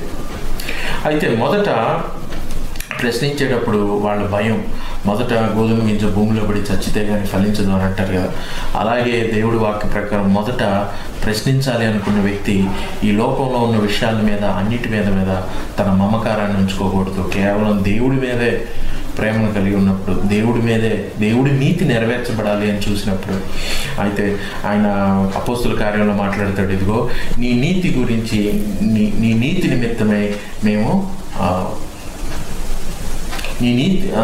నీ నిమిత్తం మేము అనుదినము నిందించబడుతున్నాము, నీ నీతి నిమిత్తమై అనుదినం మేము హింసించబడుతున్నాము అని మాట్లాడతాడు. నీ ఇంటిని గురించిన ఆశ నన్ను భక్షించుచున్నది అని కూడా యేసుక్రీస్తు వారు ఆ దేవాలయంలో ఆ వ్యాపారం అంతా జరుగుతున్నప్పుడు, నా తండ్రి ఇంటిని మీరు దొంగల గృహగా చేశారు అన్నప్పుడు, it's only the zeal of God. దేవుడి పట్ల తనకున్నటువంటి ఆప్యాయత, ప్రేమ, దేవుని యొక్క చిత్తాన్ని చూస్తున్నప్పుడు, తన జీవితంలో గ్రహించి అక్కడ జరుగుతున్నది వేరే ఉన్నప్పుడు అతడు ఆవేశం పట్టుకోలేకపోయాడు యేసుక్రీస్తు వారు. నా తండ్రి ఇంటిని మీరు దొంగల గృహగా చేశారు అని. కేవలం దేవుడి పట్ల ఉన్నటువంటి ఆ ప్రేమ, ఆ గౌరవము, ఆ దేవుణ్ణి ప్రేమించేటువంటి ఆ మనస్సు ఆయన నీతి నెరవేర్చాలి అనేటువంటిది అతని జీవితంలో తీసుకొచ్చింది. అదే రిఫర్మేషన్కి మూల కారణం. మన మార్టిన్ లూథర్ జీవితంలో కూడా అదే, నేను దేవుడికే విధేయత చూపించాలి, మానవులకు కాదు అన్నదే రిఫర్మేషన్కి మూలం. సంస్కరించబడాలంటే ప్రశ్నించాలి, ప్రశ్నించడం తర్వాత వచ్చే ఎదురయ్యే ఆ భయాన్ని మనం ఎదిరించాలి. భయపడకుండా సత్యం కోసం నిలబడి మనం సంస్కరించుకుంటూ, సంఘాన్ని కూడా సంస్కరించుకుంటూ ఉండాలి. సో కానీ చూసినట్లయితే ఇప్పుడున్న ప్రజెంట్ సంఘాల్లో చూసినట్లయితే అయ్యగారిని ఏమన్నంటే నీకు శాపాలు తగులుతాయి, అభిషక్తుని ముట్టరాదు అనే వాక్యం ఒకటి ఉంది కదండి, అది ఎక్కువ ఎంఫసిస్ చేస్తూ ఉంటారు. సో మా అయ్యగారిని ఏమన్నా అనకూడదు, అమ్మగారిని ఏమనకూడదు, అయ్యగారికి ఎదురు మాట్లాడితే మాకు కీడు జరిగింది అనే ఒక అపోహ లేదా భయం అనేది చాలామంది జీవితాల్లో కనిపిస్తూ ఉంది. సో అటువంటి భయంని మనం ఏ విధంగా మనం ఓవర్కమ్ చేయగలం? అటువంటి భయాన్ని ఓవర్కమ్ చేయాలంటే ముందు మనం స్క్రిప్చర్ సరిగా అర్థం చేసుకోవాలి. ఈ భయాలన్నిటి కారణం ఏంటంటే స్క్రిప్చర్ సరిగా అర్థం చేసుకోకపోవడం. సో అభిషేకించబడ్డము అంటే ఇప్పుడు పర్టికులర్గా అలాంటి అనౌన్స్మెంట్ ఏం లేదు. అంటే 1 John 2:24, 2:27 ప్రకారం every believer is an 100%. So ఇప్పుడు అంటే పేతురుని పౌలు హీ కండెమ్డ్. ఎప్పుడైతే ఆయన వాక్యాన్సరం వెళ్ళట్లేదో, మరి పేతురు literally is appointed by God. కానీ అక్కడ కూడా పౌల్ టుక్ ఏ స్టాండ్, లేదు మీరు చేస్తున్న వాక్య విరుద్ధం అనేసి. సో ఇక్కడ ఎవరైతే వాక్య విరుద్ధంగా వెళ్తారో we must question them. So వీళ్ళు అయ్యగారులు తమ యొక్క స్వలాభం కొరకు, తమ యొక్క రాజ్యాల విస్తీర్ణ కొరకు జనాలు ఈ విధంగా బానిసత్వంలో పెట్టి వాళ్ళని భయపెడుతూ, వాళ్ళు ఏదైనా అనుకోకుండా ఏదైనా కీడు జరిగినా కానీ ఇది మమ్మల్ని అన్నారు కాబట్టి మీకు జరిగిందనేసి ఆ విధంగా వాళ్ళ మైండ్లో ఆ ఫియర్ పెట్టేసి, మరి దేవుడు ప్రశ్నించమని చెప్పాడు కదా, మరి ప్రశ్నించకపోతే ఇలా జరిగిందంటే దేవుడికి సమస్తం తెలుసు కదా. కాబట్టి they must trust in the sovereignty. జనరల్గా ప్రశ్నించేటప్పుడు కొన్నిసార్లు అనుకోకుండా మనకి ఏమన్నా కీడు జరిగిందనుకోండి, ఇమ్మీడియట్గా మనం అనుకుంటే వాళ్ళు మంచి వాళ్ళు ప్రశ్నించడానికి మనకి ఇలా కీడు జరిగింది అనుకుంటారు కూడా. సో బట్ నీ మనస్సాక్షి నీకు తెలుసు, అదేవిధంగా వాక్య విధంగా వెళ్తులేదు, you must question it. So ఇదొక యాంగిల్. ప్రశ్నించకుండా ఉండడానికి గల కారణం అంటే ఈ పాస్టర్స్ పెట్టే ఫియర్స్ వాళ్ళ మైండ్లో చాలామంది, మీరు ప్రశ్నిస్తే ఇలా జరుగుతుంది అలా జరుగుద్ది, దేవుడు చూసుకుంటాడు, అయ్యగానే ఏమనకూడదు అనేసి, అనే ఆ యొక్క తీర్పు తీర్చకూడదు, మీరే తీర్పు చేయడానికి దేవుడు చూసుకుంటాడు అనేసి ఈ విధంగా వాక్యాన్ని అవుట్ ఆఫ్ కాంటాక్ట్ తీసుకెళ్ళి జడ్జి ఎవ్రీథింగ్ అని బైబిల్ స్పష్టంగా సమస్యను పరీక్షించి మేలైన చేపట్టడం ఉంది, న్యాయమైన తీర్పు తీర్చడం ఉంది. సో ప్రతి పరీక్షించడం ఉంది, లోపల వరకు మనమే తీర్పు తీర్చాలని ఉంది. సో ఈ విధంగా అనేక వాక్యాలు ఉన్నప్పుడు కూడా వీళ్ళు ఒక వాక్యాన్ని తీసుకెళ్ళి దాన్ని అవుట్ ఆఫ్ కాంటాక్ట్ తీసుకెళ్ళి, ఇప్పుడు ఇరికైన మార్గం కూడా వెళ్ళమని చెప్పారు దేవుడు. సో మీకు ఎలా తెలుస్తుంది అది విశాల మార్గం ఇరుకు మార్గం ఏందనేది? When you judge it. కాబట్టి ఆ జడ్జిమెంట్ అనేది యూ మస్ట్ యూజ్, ఒక Christian must use is discernment. కానీ వీళ్ళ ఎప్పుడైతే అబద్ధ బోధకులు మీరు ఎవరిని తీర్చికూడదు అనేసి వాళ్ళ మైండ్ బ్లాక్ చేసినప్పుడు ఏమైందంటే వీళ్ళ అబద్ధ బోధలు వెళ్ళడానికి, వీళ్ళు ఇష్టం వచ్చినట్టు చేసుకోవడానికి, వీళ్ళ సాంబార్లు విస్తరించడానికి. ఇప్పుడు బైబిల్ స్పష్టంగా ప్లూరాలిటీ ఆఫ్ లీడర్షిప్ చెప్తుంది, కానీ ఇక్కడ అంతా వన్ మ్యాన్ షో ఉంటుంది. ఫ్యామిలీ బిజినెస్ జరుగుతుంది, తర్వాత కొడుకులు చేస్తున్నారు. ఇప్పుడు సేవ అంటే తర్వాత ఎవరు హరుడు, ఎవరు వాక్యం బాగా చెప్తే దాన్ని పట్టిస్తారు. వ్యాపారం అయితే ఏం చేస్తారు, కొడుకు ఎలా ఉన్నా చెవటైనా వెదవైనా కానీ వాడికే ఇస్తారు అన్నమాట. కానీ ఇప్పుడు ఎక్కువసార్లు సేవ జరగట్లేదు, వ్యాపారం జరుగుతుంది. సో ఒక వ్యక్తి నిజంగా రక్షింపడితే మరి ఇంతమంది వస్తున్నారు, మీరు ఎంతమంది శిష్యులు తయారు చేస్తున్నారు, మీరే ఇప్పుడు వాక్యం చెప్తున్నారు, ఇది ఎందుకు చెప్పకూడదు? సంఘం అంటే అది దేవుని కదా, మీ కుటుంబ పరిపాలన కాదు కానీ ఈ మస్ట్ క్వశ్చన్ ఇట్. కానీ అలా క్వశ్చన్ చేయకుండా ఉండడానికి భయాలు పెడతామన్నమాట, దేవుడు చూసుకుంటాడు మీకెందుకు అనేసి. సో ఆ భయాలు ఉండడం ద్వారా వీళ్ళు క్వశ్చన్ చేయలేదు. రెండోది, ఇలాంటి క్వశ్చన్ చేయాలంటే first of all we must not have any self respect our self. ఈ సెల్ఫ్ రెస్పెక్ట్, నా ఈగో అట్టయిద్ది, నన్ను తిడతాడు, ఇప్పుడు నాకెందుకు ఆ రిస్క్ అనేసి మనం అట్లా అనుకుని, బట్ మనల్ని మనం ఉపేక్షించడం క్రీస్తు స్పష్టంగా చెప్తున్నప్పటికీ మనకి value house self lot high esteem ఉంటుంది మన గురించి. కానీ క్రీస్తు దేవుడే ఉండి సర్వశక్తిమంతుడే ఉండి తనని తగ్గించుకొని అతను సృష్టించిన ప్రజల చేత అతను దెబ్బలు తిని మన కొరకు రక్తం చిందించి అంతగా తగ్గించుకున్నప్పుడు మరి నువ్వేం చేస్తున్నావు? Why do have more self esteem of your self when Christ himself came down? So మనం అది తెలుసుకున్న దేవుని కొరకు ఎవరైనా తిట్టని ఏమైనా కానీ I will stand for the truth. ఇప్పుడు నేను ఎప్పుడైతే నేను ఫాల్స్ పీస్ కోసం కన్నం చేస్తున్నాను, చాలామంది నన్ను ఇష్టం తిట్టేవాళ్ళు. It was very disturbing. కానీ బట్ మా దేవుడితో మన కోసం తీసుకున్న స్టాండ్ ముందు అసలు మనం తీసుకున్నది లెక్కలోకి రాదు. So we must always focus our eyes towards Christ, what he did for us. అతని వైపు ఉన్నప్పుడు చూసినప్పుడు మాత్రమే మనం వీటిని ప్రశ్నించలేస్తాం. చూడాలంటే మొదటిగా వాక్యం చేత మనం నింపబడాలి, వాక్యం చేత మనం సంస్కరించబడాలి. తర్వాత మనం ప్రశ్నించిన తర్వాత మనం భయపెట్టే వారిని కూడా మనం వాక్యంతోనే ఎదుర్కోవాలి. నిజంగా వాక్యంతో కన్విక్ట్ అయిన వాళ్ళు, వాక్యం చేత ఒప్పింపబడిన వాళ్ళు ఖచ్చితంగా వారు ఎటువంటి భయానికి ఆందోళనకి లోనవ్వకుండా సత్యం కోసం పోరాడుతూ ఉంటారు. నిజంగా అలాంటి వాళ్ళ ద్వారానే సంస్కరణలు అనేవి చర్చిలో జరుగుతాయి. సో సంఘాల్లో జరగాలంటే అలాంటి వాళ్ళు ఇంకా ఎక్కువ మన తెలుగు స్టేట్స్లో రావాలి. సో మనకెందుకులే, దేవుడు చూసుకుంటాడులే, ఆయన సంఘం ఆయనే కట్టుకుంటాడులే అంటే ఆయన సంఘం ఆయనే కట్టుకుంటాడు, మరి నువ్వు ఎందుకున్నావు ఇక్కడ అనేది క్వశ్చన్. సో నేను ఇక్కడ ఏం చేయాలి అనేది I just want add one more thing. ఇట్లా ప్రశ్నించేటప్పుడు కొంతమంది నాకు మ్యారేజ్ సమయం చేసింది కదా, సో ప్రశ్నించేటప్పుడు ఒక సెకండ్ ఇయర్లో ఒకతను ఇట్లా నువ్వు ప్రశ్నించే కాబట్టి దేవునికి పిల్లలు ఇవ్వట్లేదని చెప్పాడు. అంటే ఈజ్ ఎ క్రిస్టియన్, నువ్వు ఇట్లా అప్పుడు అప్పుడు నాకు ప్రాపర్ అండర్స్టాండింగ్ అయితే వర్డప్గా లేదనుకోండి, second year, third year, fourth year ఇంకా అప్పటికి మా పాప పుట్టలేదు అనమాట. సో ఫోర్త్ ఇయర్ వచ్చినప్పుడు ఏమైంది, మరి అవును కదా నేను ఇట్లా ప్రశ్నించాను కాబట్టి నాకు దేవుడు పిల్లలు ఇవ్వట్లేదేమో అనేది. ఇది if you do not have proper understanding of God you will have such kind of thoughts. కానీ నాకు అలా ఏం లేదు. No, what are we are doing is scripture అనేసి నేను అలా స్క్రిప్చర్ చేసుకుని వెళ్ళాను అనమాట. సో ఆఫ్టర్ 6 years మా పాపని చెప్పి ఒక even God doesn't bless with children, it doesn't matter. Are we doing according to word of God or not, that matters a lot. కానీ ఇప్పుడు అండర్స్టాండింగ్ ఎప్పుడు వస్తుంది నీకు? Then you have proper understanding the scripture. ఆ understanding ఏంటంటే నువ్వు అన్ని భయాలకి నీకు చిన్న కింద పడ్డా కానీ లేకపోతే ఏమైనా జరిగినా కానీ అమ్మటే అయ్యగానన్నా నాకు ఇలా జరిగింది అనేసి ఆ యొక్క ఫియర్ అనేది నేను ప్రాక్టికల్ నేను చూశాను. ఒకసారి కరీంనగర్ ఉన్నప్పుడు ఒక అతనికి వాళ్ళ పాప బ్లడ్ వస్తుంది, బ్లడ్ గినికి వెళ్ళాను అనమాట. అప్పుడు అతను అంటాడు కదా, మా అయ్యగా అతను ఈ చేసే బ్యాక్గ్రౌండ్. సో మా అయ్యగారిని నేను ఇట్లా ప్రశ్నించానండి, ప్రశ్నించేసే కదా మా పాపకి ఇట్లా కొంచెం ఇలా అయింది, మా పాపకి ఇప్పుడు అని ఆయన అనవసరంగా మా అయ్యగారిని ప్రశ్నించాను అని అంటున్నాడు అనమాట. సో మీరు ప్రశ్నించింది అది కరెక్ట్ అంటే అవునండి ఆయన తప్పు చేస్తున్నాను ప్రశ్నించాడు. మరి అప్పుడు దానికి దీనికి ఎందుకు లింక్ పెడుతున్నానంటే మా అయ్యగారు నాతో అన్నాడు, నన్ను ఇట్లా అన్నావు అందుకే మీ పాపకి ఇలా అయింది అని అన్నాడు. సో ఇప్పుడు అలాంటి వాళ్ళు చాలామంది ఉంటారు. ఎవరు ఏదో ఒక ప్రాబ్లం, ప్రతి ఒక్కరు ఏదో ఒకటి ఉంటుంది. కాబట్టి నువ్వు దాన్ని తీసుకొచ్చి మీరు లింక్ చేయడం అవసరం లేదు, అది తను ఆరోగ్యం బాగాలేదు, హెల్త్ బాగాలేదు కాబట్టి అలా అయింది అనేసి అతనికి నేను I try to explain to him. So somehow you got convinced. అంటే ఇప్పుడు ఆయనకి ఎక్స్ప్లెయిన్ చేశాను కానీ చాలామందికి ఎక్స్ప్లెయిన్ చేసే వాళ్ళు లేరు. కాబట్టి వాళ్ళ జీవితంలో ఏమైనా జరిగినప్పుడు ఇట్లా ప్రశ్నించడం ద్వారా ఇట్లా జరిగింది అనే ఒక ఫియర్లోకి వెళ్తున్నాను అనమాట. కానీ ఆ ఫియర్ అప్పుడు మనము ఆ ఫియర్ని ఎట్లా ఓవర్కమ్ చేస్తామంటే ఏది జరిగినా కానీ I doing according to word of God or not. ఇప్పుడు నేను ఇట్లా ప్రశ్నిస్తున్నాను, రేపు పొద్దున జరిగినా కానీ that's complete fine. Have I stood for the lot for him or not, that matters a lot. Martin Luther గారు కానీ ఇంకా అనేక మంది రిఫార్మర్స్ కానీ చేసిన పని అదే.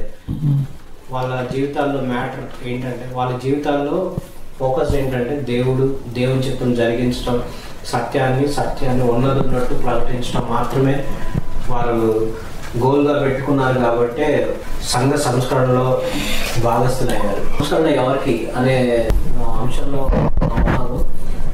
అయితే కొత్తగా చూస్తున్నామా ఈ రిఫర్మేషన్ డే అనేది చాలా అంటే క్రైస్తవులకు ఉన్నది క్రిస్మస్, గుడ్ ఫ్రైడే, ఈస్టర్ కదా, మళ్ళీ ఈ సంస్కరణ దినోత్సవం ఏంటి అనేది కొంతమందికి అసలు సంస్కరణ దినోత్సవం అనేది తెలియదు. చాలా మంది అనుకుంటారు ఇదేదో పాశ్చాత్య సంస్కృతి అని అనుకుంటారు.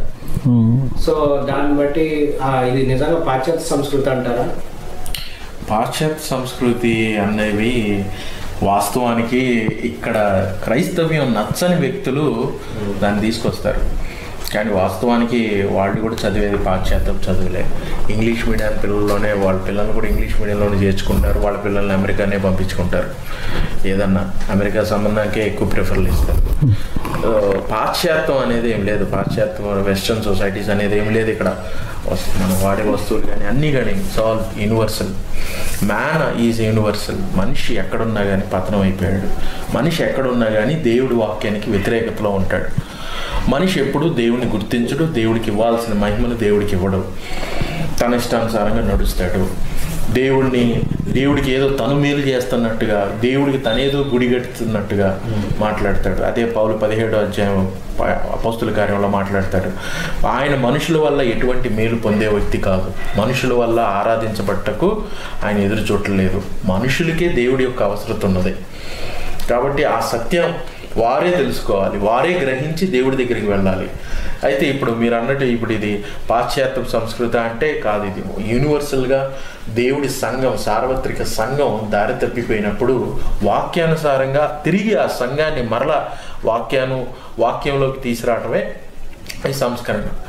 అయితే దేవుడి చరిత్రలో వాడుకున్నటువంటి సందర్భాల్ని మనం ఉపయోగిస్తున్నాం అంతే.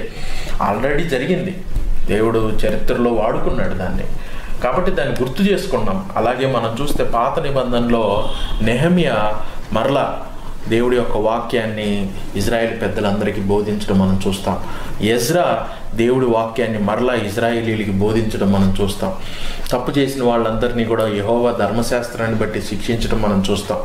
ప్రవక్తలు వచ్చిన ప్రతిసారి కూడా ఇదిగో రండి, మీ పితరుల దేవుడైన యెహోవా యొద్దకు మరలా తిరిగి రండి, ఆయన నిబంధనని జ్ఞాపకం చేసుకోండి, ఆయన ధర్మశాస్త్రాన్ని జ్ఞాపకం చేసుకొని ఆయన నీతిని నెరవేర్చండి, కీడుని విడిచి మేలుని వెతకండి అని పాత నిబంధనలో ఉన్న ప్రవక్తలందరూ కూడా దేవుని ధర్మశాస్త్రంలోని నీతిని ప్రకటించడం మనం చూస్తాం.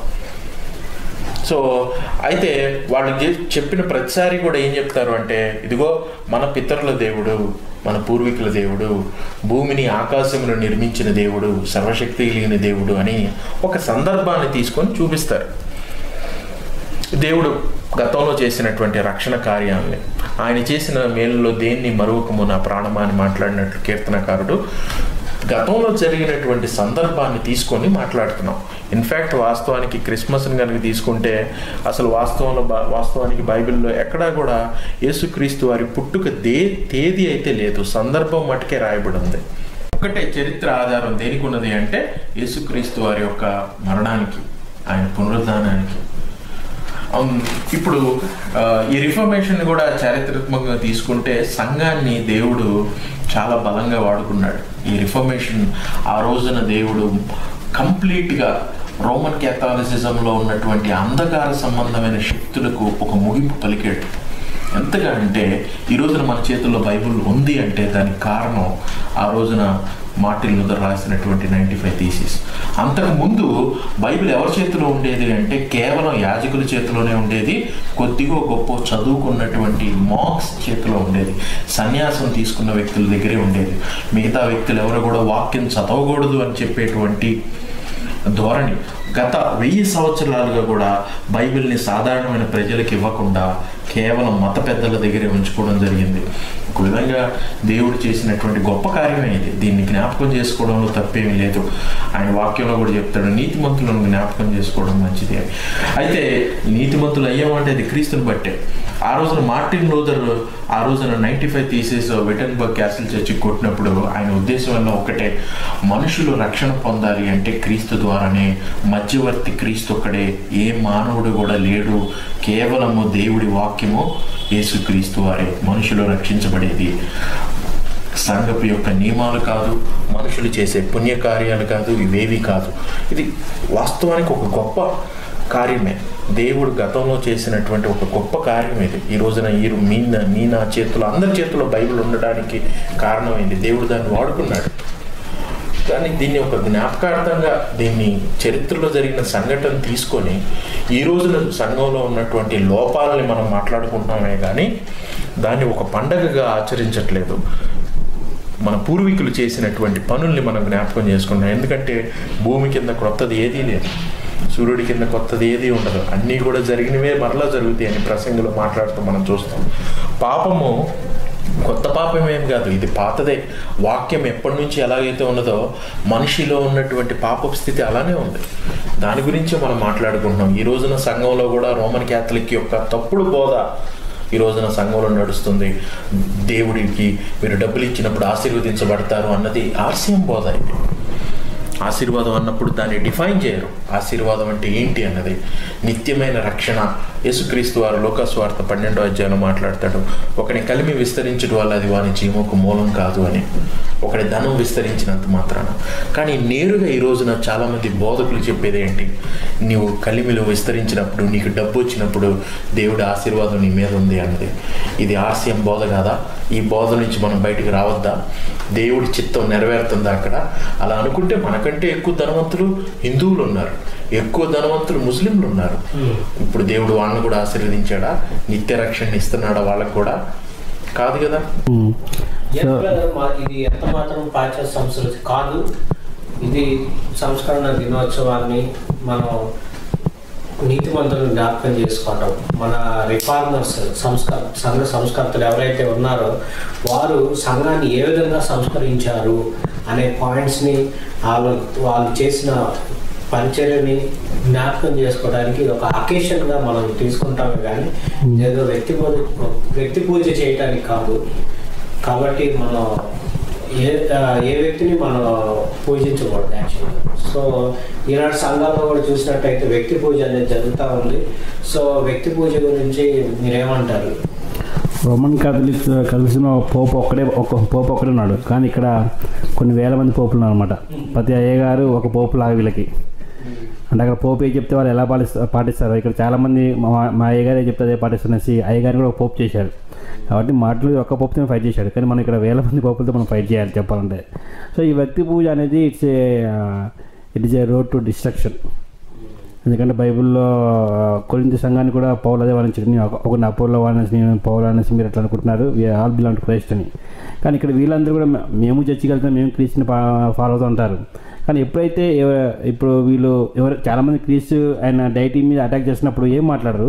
ఎప్పుడైతే వాళ్ళు పాస్టర్ని ఎవరైనా అంటారో అప్పుడు వీళ్ళు మాట్లాడుతుంటారు అనమాట. సో ఇట్ ఈజ్ వాళ్ళు ఒక మాటలతో వాళ్ళు మేము క్రీస్తుని పాటిస్తామని చెప్పినప్పటికీ వాళ్ళ క్రియల ద్వారా లేదు మేము మా పాస్టర్నే పాటిస్తామని వాళ్ళ క్రియల ద్వారా వాళ్ళు చెప్తుంటారు. కాబట్టి they not really saved. So వ్యక్తి పూజ అనేది మన తెలుగు రాష్ట్రంలో భయంకరంగా ఉందన్నమాట.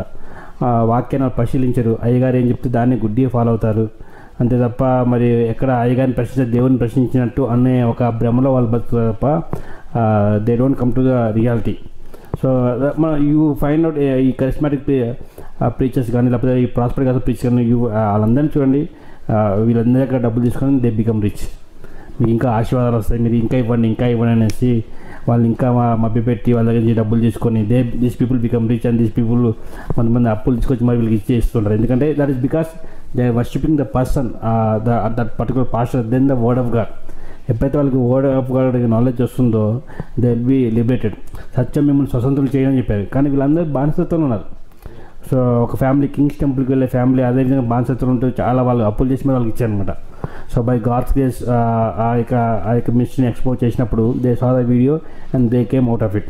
వాళ్ళకి అర్థమైంది మేము బానిసత్వంలో ఉన్నాము ఇంతకాలము అనే విషయం వాళ్ళకి అర్థమైపోయి వాళ్ళు బయటకు ఇచ్చామట. సో మనం కూడా ఇంకా చాలామందిని మనం అలా బయటకు తీసుకురావచ్చు ఆ బానిసత్వం నుంచి, ఎప్పుడు వాళ్ళు బానిసలు అనే విషయం గ్రహిస్తే. సో వాళ్ళు గ్రహించట్లే కాబట్టి అందుకని యేసుప్రభు కూడా మీరు పరిస్థితులు అదే మాట్లాడరు, మీరు సత్య సంబంధం మాట గ్రహించేవారు కానీ మీరు కాదు, కానీ మీరు సత్య సంబంధం మీరు అనుకుంటున్నారు. సో అదేవిధంగా ఈ చాలామంది బానిసత్వం ఉంటారు. సో అదే మార్టిన్ లూథర్ గారు కూడా అన్నాడు, మరి మాయ గారే కరెక్ట్, మాయ గారి పోదే కరెక్ట్ అని అనుకున్నట్లయితే నిజంగా ఈ 95 థీసిస్ రాసేవాడు కాదని. సో నిజంగా అటువంటి ఆ యొక్క ఆత్మ నడిపింపు మరి ఇప్పుడు కూడా అదే పరిశుద్ధాత్మ దేవుడు ఉన్నాడు. సో ఆ పరిశుద్ధాత్మ దేవుడు నడిపిస్తాడు అటువంటి ఆత్మతో.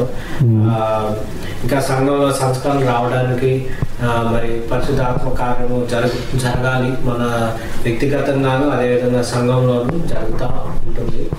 సంస్కరించబడటం అనేది ఒక వన్ డే ప్రాసెస్ కాదు, అది వాక్యాన్ని వెలుగులోకి వచ్చే కొద్దీ మనం సంస్కరించబడుతూనే ఉంటాం. ఈ సంస్కరణ ఎవరికి అనే విషయంలో ముఖ్యమైన అంశానికి వచ్చాము. ఒకటి బోధ సంస్కరించబడాలి అనేది ఇందాక మనం చూసాం.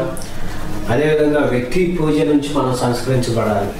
వ్యక్తిని పూజించడం, మా అయ్యగారే కరెక్ట్, మా పాస్టర్ గారు కరెక్ట్, ఆ వ్యక్తి పూజ నుంచి బయటికి రావాలి. సంఘం సంస్కరించబడకుండా కొన్ని బోధల్లో, కొన్ని విషయాల్లో ఇంకో ప్రాముఖ్యమైన అంశం ఏంటంటే సొంత అనుభవాలపై ఆధారపడటం. మనం దేవుణ్ణి నమ్ముకున్నప్పుడు బైబిల్ మీద ఆధారపడాలా, లేకపోతే మన సొంత అనుభవాల మీద ఆధారపడాలి? బైబిల్ చెప్పే విషయాల పట్ల వాటి ప్రకారం మన జీవితం ఉందో లేదో అలా పరిశీలించుకోవాలా, లేకపోతే మన సొంత అనుభవాలకి వెళ్ళాలా అనేది ప్రశ్న. ఈ రిఫర్మేషన్లో 95 థీసిస్ రాసినప్పుడు ఇక్కడ ఇన్నేట్గా మనిషి 10 మందికి మేలు చేయకుండా దేవుడి సంఘానికి డబ్బులు ఇచ్చినప్పుడు నీ పాపాలు క్షమించబడతాయి అని చెప్పి ఎప్పుడైతే పౌలు పోప్ చేత చెప్పిస్తారో, పోప్ టెడ్జిల్ అనే వ్యక్తి చేత చెప్పించడం మనం చూస్తాం. అలా యూరోప్ అంతా తిరిగి కూడా వాళ్ళు మీరు దేవుడి మందిరం కట్టడానికి డబ్బులు ఇవ్వండి అని ఎప్పుడైతే మీరు డబ్బులు ఇస్తారో పోప్కు ఉన్నటువంటి అధికారాన్ని బట్టి మీ పాపాలు కూడా క్షమిస్తాడు ఆయన అని చెప్తాడు.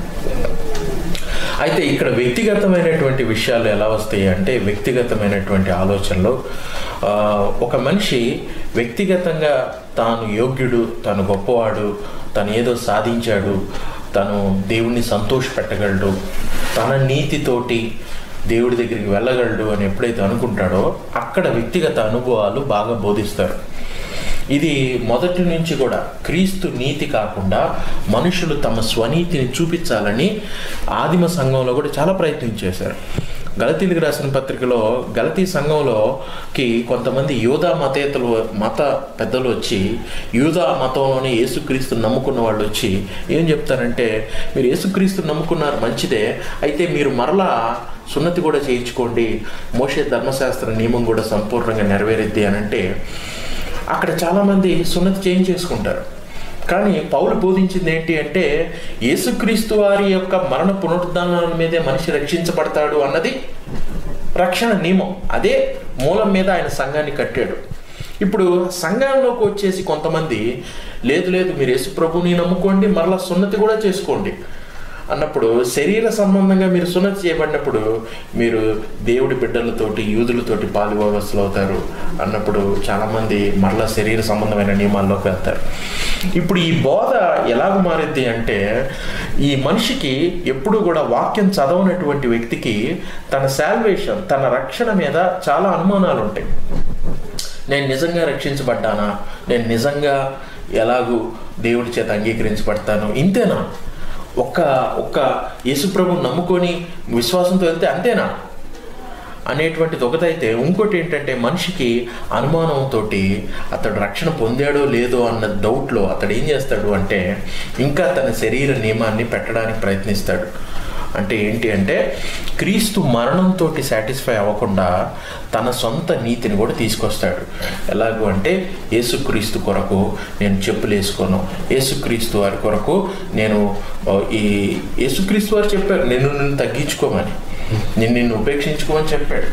అంత మాత్రాన నీ శరీరాన్ని ఆయన చిత్రహింసలు పెట్టమని చెప్పలా ఎక్కడ కూడా. ఇది కొలసీలకు రాసిన పత్రిక 2వ అధ్యాయంలో మాట్లాడతాడు. ఏమని మాట్లాడతాడు అంటే, కొంతమంది అతి వినయాశక్తి గలవారు దేవతారాధన యందు ఇచ్చగలిగి వారు చూచిన వాటిని గురించి చూడని వాటిని గురించి గొప్పగా చెప్పుకొనొచ్చు, శరీర సంబంధమైన మనస్సు చేత ఊరకనే ఉప్పొంగుచ్చు అని మాట్లాడతాడు కొలసీలకు రాసిన పత్రిక 2వ అధ్యాయం 18. కానీ క్రీస్తును హత్తుకొనని వాడు ఎవడు కూడా మీ యొక్క బహుమానమును అపహరింపనీయకుడి అని మాట్లాడతాడు. అంటే శరీర సంబంధమైనటువంటి వ్యక్తి అనుభవం, నేను దేవుడి కొరకు ఇలాగ జీవిస్తున్నా అంటే ఒక ఋషిలాగా, ఒక మునిలాగా ఏమి కాదనుకొని లేకుండా జీవిస్తున్నాను కాబట్టి నేను క్రీస్తు కొరకు సంపూర్ణమయ్యాను. లేకపోతే క్రీస్తు గురించి నేనేం చేశాను, నేను పలానా సమయంలో గవర్నమెంట్కి పన్ను కట్టలేదు కాబట్టి ఇప్పుడు గవర్నమెంట్కి తిరిగి డబ్బులు ఇచ్చేయాలి కాబట్టి నేనేం చేశానంటే నా డబ్బులన్నింటినీ కూడా రైల్వే టికెట్లు కొనేసి ఆ రైల్వే వాళ్ళకి ఇచ్చాను అనేది వాస్తవానికి మంచిదే. అది నీ వ్యక్తిగతమైనటువంటి క్రియ, రక్షణ పొందిన తర్వాత నువ్వు తిరిగి ఇచ్చేయడం అనేది మంచిదే. దేవుడి వాక్యంలో కూడా ఉన్నది, ఎవరికి ఏమీ అచ్చి ఉండవద్దు అనేది. వాస్తవానికి ఇవ్వటం మంచిదే, అయితే అవి ఇవ్వటం మూలాన నీ రక్షణ సంపూర్ణం అవ్వదు. అవి కేవలము నువ్వు రక్షణ పొందేవు అన్నదానికి గుర్తే కానీ రక్షణ మటుకు కేవలం యేసుక్రీస్తు వారి మరణ పునరుద్ధానం మీద ఆధారపడి ఉంది. ఈ రోజున సాటిస్ఫాక్షను ఆయన మరణం మీదే రావాలి, ఆయన పునరుద్ధానం మీదే రావాలి. నా పాపముల గురించి యేసుక్రీస్తు వారు మరణించాడు, నాకు అది చాలు. ఆయన తిరిగి లేచాడు, ఆయన్ని బట్టే నేను సంతోషిస్తాను, ఆయన్ని బట్టే నేను ఆనందిస్తాను. లాజరు ఒకదానికి 4 గంతలు ఇచ్చాడు, ధర్మశాస్త్ర ప్రకారం ఒకదానికి 4 గంతలు ఇవ్వాలి, మంచిదే. కానీ రాజరు ఇది ఎప్పుడు మటుకు ఇలా చెప్పడం, నేను 4 గంతలు ఇచ్చాను కాబట్టి రక్షణ పొందాను. అంతకంటే ముందే దేవుడు యేసుక్రీస్తు వారు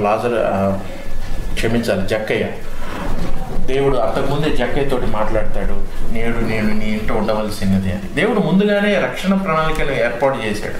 దీనికి మనం క్రియలు, సొంత అనుభవాలు ఏమీ జత చేయలేం. మనం ఎంత కార్యాలైనా చేయొచ్చు, ఎంత గొప్ప కార్యాలైనా చేయొచ్చు. జాన్ వెస్లీ ఆయన సిద్ధాంతాలతో కొన్ని అంగీకరించకపోయినా కానీ, England 17th century John Wesley గురించి మాట్లాడుతున్నా. ఆయన ఏం మాట్లాడతాడు అంటే, ఇదిగో నేను దేవుడి కొరకు వాడబడతాను, దేవుడి కొరకు పనిచేస్తాను, నేను తుప్పు పట్టిపోవటం కన్నా ఆయన కొరకు వాడి అరిగిపోవటం మంచిది అని మాట్లాడతాడు. ఆయన చనిపోయే ముందు కీర్తన చదివినప్పుడు ఆయన నిలబడి ఏం చెప్తాడు అంటే, మనం ఏం చేసామన్నది కాదు, మనతో దేవుడు ఉన్నాడు అన్నదే సత్యం అని మాట్లాడతాడు.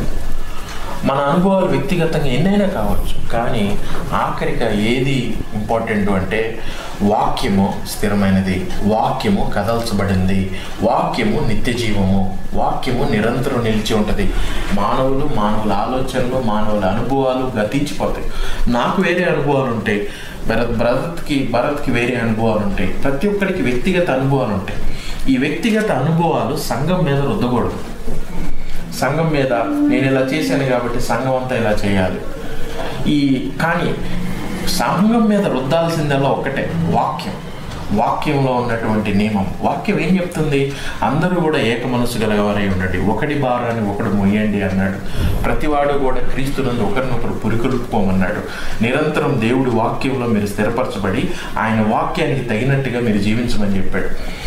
కాబట్టి ప్రతి ఒక్కటి కూడా బెరియా సంఘంలో లేదా అపోస్తుల కార్యంలో బెరియా సంఘం ఎలాగైతే పరీక్షించిందో 17వ అధ్యాయంలో ప్రతి ఒక్క సంఘం కూడా ఇది వ్యక్తిగత అనుభవాలా లేకపోతే ఇవి వాక్యానికి సంబంధించినవా, వాక్యంలో ఉన్నదా ఇది అని వాళ్ళు పరిశీలించినప్పుడు వ్యక్తిగత అనుభవాలు అనేవి పక్కకి వెళ్ళిపోతాయి. ఎందుకంటే ఒక వ్యక్తిని మనం అనుసరించేటప్పుడు చాలాసార్లు మనం అతని అనుభవాలను ఇష్టపడతాం. చాలామంది చెప్తారు, నేను రోడ్డు మీద బ్రతికాను, నాకేమీ లేదు, నాకు కేవలం మంచినీళ్ళు కూడా లేవు, బట్టలు చిరిగిపోయినాయి, కానీ దేవుడిని నమ్ముకున్నాను, నన్ను లేవనెత్తాడు అని. మంచి సాక్ష్యమే, కానీ క్రీస్తులాగా నువ్వు 39 కొరడా దెబ్బలు కొట్టబడలేదు. నీవు తండ్రితోటి సమానుడు అయినప్పటికీ కూడా అన్ని విషయాల్లో నువ్వు రిక్తునిగా చేసుకోలేదు. ఆయన పరిశుద్ధుడు అయినప్పటికీ కూడా పాపిగా నిందించబడి మొహం మీద ఉమ్మివేయబడలేదు. క్రీస్తుతోటి నువ్వు పడ్డ శ్రమలు, నువ్వు పడ్డ అనుభవాలు ఏవి కూడా సమానం కాదు. సంఘం ఉన్నది కేవలం క్రీస్తు వాక్యాన్ని ప్రకటించడానికి కానీ నీ వ్యక్తిగత అనుభవాలు ప్రకటించడానికి కాదు. దేవుడి పుల్పిట్ అనేది క్రీస్తు మహిమకే ఉపయోగించబడాలి కానీ వ్యక్తిగత అనుభవాలు చెప్పడానికి అది ఉపయోగించడానికి లేదు. ఎవరు కూడా క్రీస్తుతోటి సమానులు కాదు. అదే పౌలు అంటాడు కదా, ఇదిగో నేను ఒక వ్యక్తిని ఎరుగుదును, అతడు 3 ఆకాశాలు దాటి పరలోకానికి వెళ్ళాడు, 3వ ఆకాశానికి, కానీ ఆ దర్శనాలు నేను చెప్పను, మీకు నా గురించి నేను చెప్పుకోను, నా అనుభవాల గురించి నేను మీకు చెప్పను అంటాడు. దాని గురించి నేను చెప్పదలుచుకోవట్లా అని 2 కొరింథీయులకు రాసిన పత్రిక 12వ అధ్యాయం 1వ వచనాల్లో మాట్లాడతాడు ఆయన. నేను ఒక వ్యక్తిని ఎరుగుదును కానీ ఆ వ్యక్తిని గురించి నేను మాట్లాడను అంటాడు. వ్యక్తిగత అనుభవాలు ఎన్నో ఉన్నాయి, నాకు కలిగిన ప్రత్యక్షతలు ఎన్నో అంటాడు, కానీ ఆయన క్రీస్తునే ప్రకటిస్తూ వచ్చాడు ప్రతిసారి. కాబట్టి మా అయ్యగారు ఒకవేళ ఆయనకు అనుభవాలు ఎక్కువ ఉండొచ్చు, కానీ క్రీస్తు ముందు, క్రీస్తు మరణ పునరుద్ధానాల ముందు, క్రీస్తు జ్ఞానం ముందు, క్రీస్తు యొక్క ప్రేమ ముందు, ఆయన ప్రేమ యొక్క వెడల్పు లోతును మీరు తెలుసుకోవాలని నేను ఆశపడుతున్నాను అన్నాడు. ధర్మశాస్త్రంలోని క్రీస్తు నీతిని ప్రకటించడానికే సమయం లేదు. వీళ్ళు తమకే బోధ చేసుకుంటూ మనుషుల్ని తమ వైపు ఈడ్చుకెళ్లాలని చేసేటువంటి దొంగ బోధకులు వీళ్ళు. తమ అనుభవాలు చెప్పే వ్యక్తులు. అనుభవాలు ఎన్నెన్నో ఉన్నాయి. అనుభవాల ద్వారా యాక్చువల్లీ చాలాసార్లు ప్రజలు క్రీస్తు వైపు కాకుండా తమ వైపు లాక్కుంటారు.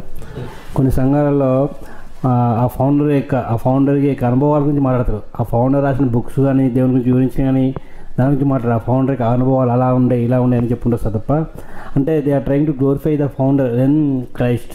సో ఈ విధంగా అనుభవాలు ఎంత గొప్ప అయినప్పటికీ స్టిల్ అది ఒక అనుభవం మాత్రమే, అది వాక్యం కాదు కదా. కాబట్టి ఈ అనుభవాలు చెప్పేసి ప్రతిసారి చాలామంది అసలు వాక్యం బోధించాల్సి ఎంతో ఉంది, క్రీస్తుని ఎగ్జాల్ట్ ఎంతో ఉంది, కానీ వీళ్ళకి తమ యొక్క వ్యక్తిగత అనుభవాలు తీసుకొచ్చేసి దాని ద్వారా డైరెక్ట్గా ఆ యొక్క జనాలకి హీఈస్ అనాయింటెడ్, అతను దేవుడు ఉన్నాడు, అతను గొప్పవాడు అనే ఆ పిక్చరు వీళ్ళు తమ యొక్క అనుభవాల ద్వారా అలాంటి పిక్చర్ వాళ్ళకి ఇచ్చినప్పుడు రేపు ఇతను ఏ తప్పు చేసినా కానీ దే వోంట్ క్వశ్చన్ ఇట్. కాబట్టి చాలామంది బోధకులు ఊకే తమకి అనుభవాల గురించి చెప్పుకుంటూ కాలక్షేపం చేసుకుంటూ ఈ జనాల్ని వీళ్ళకి వాక్యం నేర్పకుండా వాళ్ళు మోసం చేస్తుంటారు. అయితే సంఘం సంస్కరించబడాలంటే మొదటగా బోధలో మార్పు రావాలి. తర్వాత మరి ఈ యొక్క స్వీయ అనుభవాలు, స్వనీతి కార్యాలు, స్వనీతికి సంబంధించిన విషయాలు, బోధలు మానుకుంటే సంస్కరణలో కొనసాగుతున్నట్లు మనం గ్రహించవచ్చు. సంస్కరణ ఎవరికి అనే అంశంలో చివరి భాగంలో ఉన్నాం మనం. అయితే ఆ చివరి భాగంలో విశ్వాసిగా నన్ను నేను సంస్కరించుకోవడానికి కానీ, అదేవిధంగా సంఘాన్ని సంస్కరించడానికి కానీ నా బాధ్యత ఏమిటి? విశ్వాసిగా నా బాధ్యత ఏమై ఉండాలి? ఒకటి, మారుమనసు పొందిన వ్యక్తుల్లో వాక్యాన్ని చదవకుండా ఉండలేడు. దావీదు 119 కీర్తనలో మాట్లాడతాడు, నేను పాపం చేయకుండా ఉన్నట్లు నీ వాక్యాన్ని నా హృదయంలో ఉంచుకున్నాను. ఈ వాక్యం చేత పట్టబడ్డ వ్యక్తి, వాక్యం చేత హృదయంలో నింపబడ్డ వ్యక్తి, సత్యం యేసుక్రీస్తు వారి యోహాను సువార్త 17వ అధ్యాయంలో మాట్లాడతారు, ప్రభువా వీరిని నీ వాక్యంతో ప్రతిష్ఠించమంటాడు. ఈ వాక్యం చేత ప్రతిష్ఠించబడ్డ వ్యక్తి, వాక్యం చేత నడిపించబడుతున్న వ్యక్తి ఈ చీకటి గల ఉన్న ప్రదేశంలో దేవుడి వాక్యం వెలుగు వచ్చినప్పుడు ఆ వెలుగును అనుసరిస్తాడు. నీ వాక్యము నా పాదములకు దీపము, నా త్రోవకి వెలుగై ఉంది అంటాడు. వాక్యాన్ని కనుక వాళ్ళు గౌరవించిన విధానాన్ని బట్టే ప్రారంభించబడింది. మొదటి ఈ బెరియా సంఘం వాళ్ళు కూడా అపోస్తుడైన పౌలు చెప్పింది, అతడు అద్భుతాలు చేస్తున్నాడు, ఒక పక్కన అతడు సూచక్రియలు చేస్తున్నాడు, అతడి గురించి మంచి పేరే ఉన్నది, అతడి గురించి సాక్ష్యం ఉన్నది, అయినా కానీ అతడు ఎన్ని అద్భుతాలు చేసినా, ఎంత గొప్ప క్రియలు చేసినా కానీ ఆఖరికి బెరియా సంఘం మరలా వాక్యం దగ్గరికే వచ్చారు. అతడు చెప్తుంది వాక్యం సరైనదేనా అని. ఈ రోజున రక్షణ పొందినటువంటి వ్యక్తులు ఎలాంటి వ్యక్తులు అంటే, వారు ఉచితంగా భోజనం పెడతారంటే వెళతారు. మనం చూస్తాం, యేసుక్రీస్తు వారు 5,000 మందికి భోజనం పెడతాడు. యోహాను సువార్త 6వ అధ్యాయం మొదట్లో 5,000 మందికి భోజనం పెట్టినప్పుడు 5,000 మంది భోజనం తినేసి మరలా ఆయన దీన్ని వెతుక్కుంటూ వచ్చినప్పుడు యోహాను సువార్త 6వ అధ్యాయంలో మాట్లాడతారు, మీరు నిజమైన దాని గురించి కష్టపడండి, క్షయమైన దాని గురించి కాదు, అక్షయమైన దాని గురించి వెతుకుడి అని మాట్లాడతారు. సంఘంలో ఎప్పుడైతే నిజమైన విశ్వాసులు ఉంటారో, ఎప్పుడైతే గోధుమ గింజలు ఉంటాయో, గురి గింజలు ఉంటాయి. ఎందుకంటే మానవ తప్పిదాలు, మానవ లోపాలు, సాతాను యొక్క క్రియలు సంఘంలోకి ఎప్పుడు చొరబడుతూనే ఉంటారు.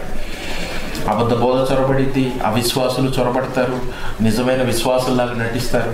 మనం చూస్తాం 4వ శతాబ్దంలో కాన్స్టంటైన్ సంఘ సంస్కరణ ముందు అతడు కూడా యేసుక్రీస్తు వారిని రక్షకుడిగా అంగీకరించినప్పుడు రాజును ప్రేమించిన వ్యక్తులు, రాజు అనుచరులు కూడా సంఘంలో చొరబడి రాజకీయాన్ని సంఘంలో కూడా తీసుకొచ్చారు. సో అలాంటప్పుడు అలాంటి వ్యక్తుల్ని ఎలా పరీక్షిస్తాం? వాక్యంతో. ఇతడు రక్షించబడ్డా లేదా అని చెప్పాలి అంటే వాక్యంతో. ఇది నిజమైన బోధ కాదా అని చెప్పాలి అంటే అపోస్తుల బోధతోటి పోల్చి చూస్తేనే. ప్రతిదాన్ని పోల్చి చూడమంటాడు, ప్రతిదాన్ని సరిచేసి చూడమంటాడు, ప్రతిదాన్ని పరీక్షించమంటాడు 1 యోహాను 4వ అధ్యాయంలో. కాబట్టి ఈ వాక్యం అనేది పునాది. దీన్నే రిఫార్మర్స్ మొదట్లో తీసుకొచ్చినప్పుడు 5 సిద్ధాంతాలు తీసుకొచ్చాడు. మొదటిది సోలా స్క్రిప్చరా అని, కేవలం వాక్యం మటుకే. ఆ వాక్యం గురించి మాట్లాడినప్పుడు 2 తిమోతి 3వ అధ్యాయం 16వ వచనంలో మాట్లాడతారు, వాక్యం అన్ని విషయాల్లో ప్రయోజనకరమైనది, అది తప్పుదిద్దుటకు, సరిచేయుటకు, ఉపదేశించుటకు, ఖండించుటకు అని కూడా మాట్లాడతాడు. అదే మన వ్యాఖ్యాన సహితంలో ఆ 4 పదాలు ఎలా వాడాడంటే, మందలించుటకు అని మాట్లాడాడు, బుద్ధి చెప్పుటకు అని మాట్లాడాడు, ఉపదేశించుటకు అలానే ఉంచాడు.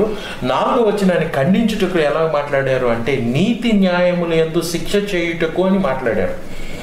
అంటే అదే మాటని 1 తిమోతి 1వ అధ్యాయం 10వ వచనంలో, ధర్మశాస్త్రము మేలైనదే, ఒకటి తీర్పును తీర్చుటకు, వాడికి క్రమశిక్షణ చేయుటకు ధర్మశాస్త్రం మేలైనదే. వాక్యము బోధించబడినప్పుడు, సత్యము వారి మధ్యన ప్రకటించబడుతున్నప్పుడు ఆ వాక్యమును బట్టే వారి జీవితాలు సరవుతాయి, ఆ వాక్యాన్ని బట్టే వారు కట్టబడతారు. దీన్నే సోలా స్క్రిప్చర్ అని ప్రారంభిస్తారు ఈ రిఫార్మర్స్. ఆ రోజున మార్టిన్ లూథర్ 95 థీసిస్ రాయటానికి కారణం వాటి పునాదే వాక్యం. మా అయ్యగారు ఏం చెప్పినా కానీ కోర్స్ ఆయన మనిషే, గౌరవిద్దాం, కానీ ఆయన కూడా లోపంతో ఉన్న వ్యక్తే, ఆయన కూడా బలహీనతలతో ఉన్న వ్యక్తే, ఆయన చెప్పింది కూడా పరీక్షిద్దాం అని అంటాడు. పౌలే అంటాడు, నేను బోధించి భ్రష్టున్నైపోతానేమో అని. 1 కొరింథీయులకు రాసిన పత్రిక 9:27 బోధించవచ్చు, మనం ఎంతైనా బోధించవచ్చు, కానీ మన శరీరం అనేది బలహీనం, అది బహు వ్యాధి గలది, మన హృదయం బాగా వ్యాధి గలది, అది దాన్ని గ్రహింపగలిగిన వాడెవడని యెర్మియా 17 మాట్లాడతాడు. కాబట్టి వాక్యంగా అల్టిమేట్గా ప్రతి బోధకుడు ఏది బోధించినప్పటికీ కూడా మరలా వాక్యం దగ్గరికి వచ్చినప్పుడు మనం దాన్ని సరైనదా కాదని చూడాలి. రిఫర్మేషన్ యొక్క మూలం అదే, మరలా వాక్యం దగ్గరికి తిరిగి రావటం. ఈ రోజున సంఘాల్లో చాలా ఉన్నాయి, చాలా తప్పుడు బోధలు ఉన్నాయి. ఇంకో విషయం కూడా మనం చర్చించడానికి చాలా ఉన్నాయి. అయితే వాక్యాన్ని మటుకు తీసుకుంటే మటుకు వాక్యాన్ని మూలంగా చూస్తే తప్పులు ఆటోమేటిక్గా ప్రతి చోట కనబడతా ఉంటాయి మనకి. అన్ని తప్పులు ఉంటే మరి పర్ఫెక్ట్ సంఘం అనేది లేదు కదా భూమి మీద. పర్ఫెక్ట్ సంఘం అంటూ భూమి లేదు. ఓన్లీ మనం ఎవరైనా పర్ఫెక్ట్ కూడా అవ్వలేము ఇక్కడ, కానీ ఆ పర్ఫెక్షన్ టువర్డ్స్ వెళ్తున్నాం అనేది పాయింట్ ఇక్కడ. కాబట్టి ఏ సంఘం పర్ఫెక్ట్ ఉండదు. పర్ఫెక్ట్ చేస్తుంటే అది క్రీస్తు రావడం ఎందుకు, ఆయన రక్తం పెట్టడం ఎందుకు. సో కానీ ఆ పర్ఫెక్షన్లోకి వెళ్ళాలని, కనీసం ఆ స్క్రిప్చర్కి దగ్గర ఉన్న సంఘం చూసుకోవాలని, స్క్రిప్చర్కి ఒబీడియన్స్ చూపించే సంఘం చూసుకోవాలనేది అది మన అందరూ చేయాల్సిన పని యాక్చువల్లీ. కాబట్టి పర్ఫెక్ట్ చర్చ్ లేదు కాబట్టి I don't go to church అనేది that is not a solution. So నువ్వు ప్రే చేయాలి, must spend time with the lord. ఖచ్చితంగా దేవుడు తన అన్ని చోట్ల దేవుని యొక్క ఎలక్ట్ ఉన్నారు కాబట్టి ఖచ్చితంగా దేవుడు అక్కడికి నడిపిస్తాడు తన బిడ్డల్ని. సంస్కరణ ఎవరికి అనే టాపిక్లో మనం చాలా విషయాలు ఇప్పుడు దాకా డిస్కస్ చేసాం. సో నిజంగా మనము సంస్కరించబడాలంటే మొదటగా మనం సంస్కరించుకొని బోధలోను మరి విశ్వాసంలోను ప్రతి దాంట్లో వాక్యం రెఫరెన్స్గా తీసుకొని మన అనుభవాలు జోడించకుండా వాక్యాన్ని గురిగా పెట్టుకొని దేవుణ్ణి సంతోషపరచాలన్న గోల్తో మనము వెళ్ళినప్పుడు నిజంగా సంస్కరణ అనేది ఒక వ్యక్తితో స్టార్ట్ అయ్యి అది సంఘాలకి విస్తరిస్తుంది. సో ఈ రిఫర్మేషన్ డే అకేషన్ బేస్ చేసుకొని, సంస్కరణ దినోత్సవం బేస్ చేసుకొని మనం ఈ యొక్క సంస్కరణ ఎవరికి అనే టాపిక్ని తీసుకొని ఇంతవరకు చర్చించాం. సో దీని యొక్క ముగింపు పలుకుల్ని మన బ్రదర్స్ షేర్ చేసుకొని ఈ యొక్క కార్యక్రమాన్ని ముగించుకున్నాం. సో బ్రదర్, ముగింపు పలుకులుగా మీరేం చెప్తారు? రిఫర్మేషన్ ఎందుకు అవసరము అంటే, రిఫర్మేషన్ అనుదినము తమను తాము పరీక్షించుకోవాలని వాక్యమే చెప్తుంది. ఎప్పుడైతే తమను తాము దిద్దుబాటు చేసుకుంటారో, ఎప్పుడైతే తమను తాము సవరించుకుంటారో వాక్యానుసారంగా, అప్పుడే మనుషులు ఆత్మీయంగా ఎదుగుతారు. ఎందుకంటే 1 కొరింథీయులకు రాసిన పత్రిక 11 మాట్లాడతారు, ఆఖరి వచనాలు 30-32 ఇదిగో తమను తాము పరీక్షించుకునే యెడల, మనల్ని మనమే పరీక్షించుకునే యెడల మనం తీర్పు పొందకపోదుము అని అంటాడు. అయితే పరీక్షించుకోవాలి. అలాగే సంఘంలో ఉన్న తప్పుడు బోధన కూడా పరీక్షించాలి. లేని పక్షంలో ఏం జరిగింది అని అంటే, ఒక గుడ్డివాడు ఇంకో గుడ్డివాడిని నడిపిస్తే వారిద్దరూ వెళ్ళి కోతిలో పడతారని యేసు ప్రభువు వారు మాట్లాడతారు మత్తయి సువార్తలో. అబద్ధ బోధ ఎంత ప్రమాదకరమైంది అంటే, ఒక మనిషిని నరహత్య చేసినటువంటి తోటి సమానం. నరహత్య అంటే ఏంటి అంటే, చూడండి, తెలిసి ఒక వ్యక్తిని మనం కళ్ళ ముందు చనిపోతూ ఉంటే మనం చూస్తూ ఊరుకోలేం. అంబులెన్స్కి ఫోన్ చేస్తాం, అతన్ని రక్షించాలని ప్రయత్నిస్తాం. అబద్ధ బోధ ఎలాంటిది అంటే, ఒక మనిషి పరలోకానికి వెళ్లకుండా నిత్య నరకానికి తీసుకువెళ్ళేటువంటి బోధ అది. ఈ గుడ్డి బోధకులు, లేకపోతే ఈ దేవుని సత్యాన్ని ఎరగనటువంటి వ్యక్తులు అనేకుల్ని తమ వైపు వారిని నరకంలో వాళ్ళు వెళ్ళేలాగా, వారు పరలోకంలో ప్రవేశించే వాళ్ళని వెళ్ళనివ్వరు అని యేసు ప్రభువారు అంటారు. మీరు వెళ్ళరు, వీళ్ళ కూడా వెళ్ళనివ్వరు అన్నట్టు. వారి ముందు మీరు పరలోక ద్వారాలను కూడా మూసివేస్తారంటారు. రోమన్ క్యాథలిజం చేసింది అదే. దేవుడి యొక్క రాజ్యంలోకి ప్రవేశించకుండా వీళ్ళు మధ్యవర్తులుగా ఉండి వీళ్ళు తలుపులు మూసేశారు.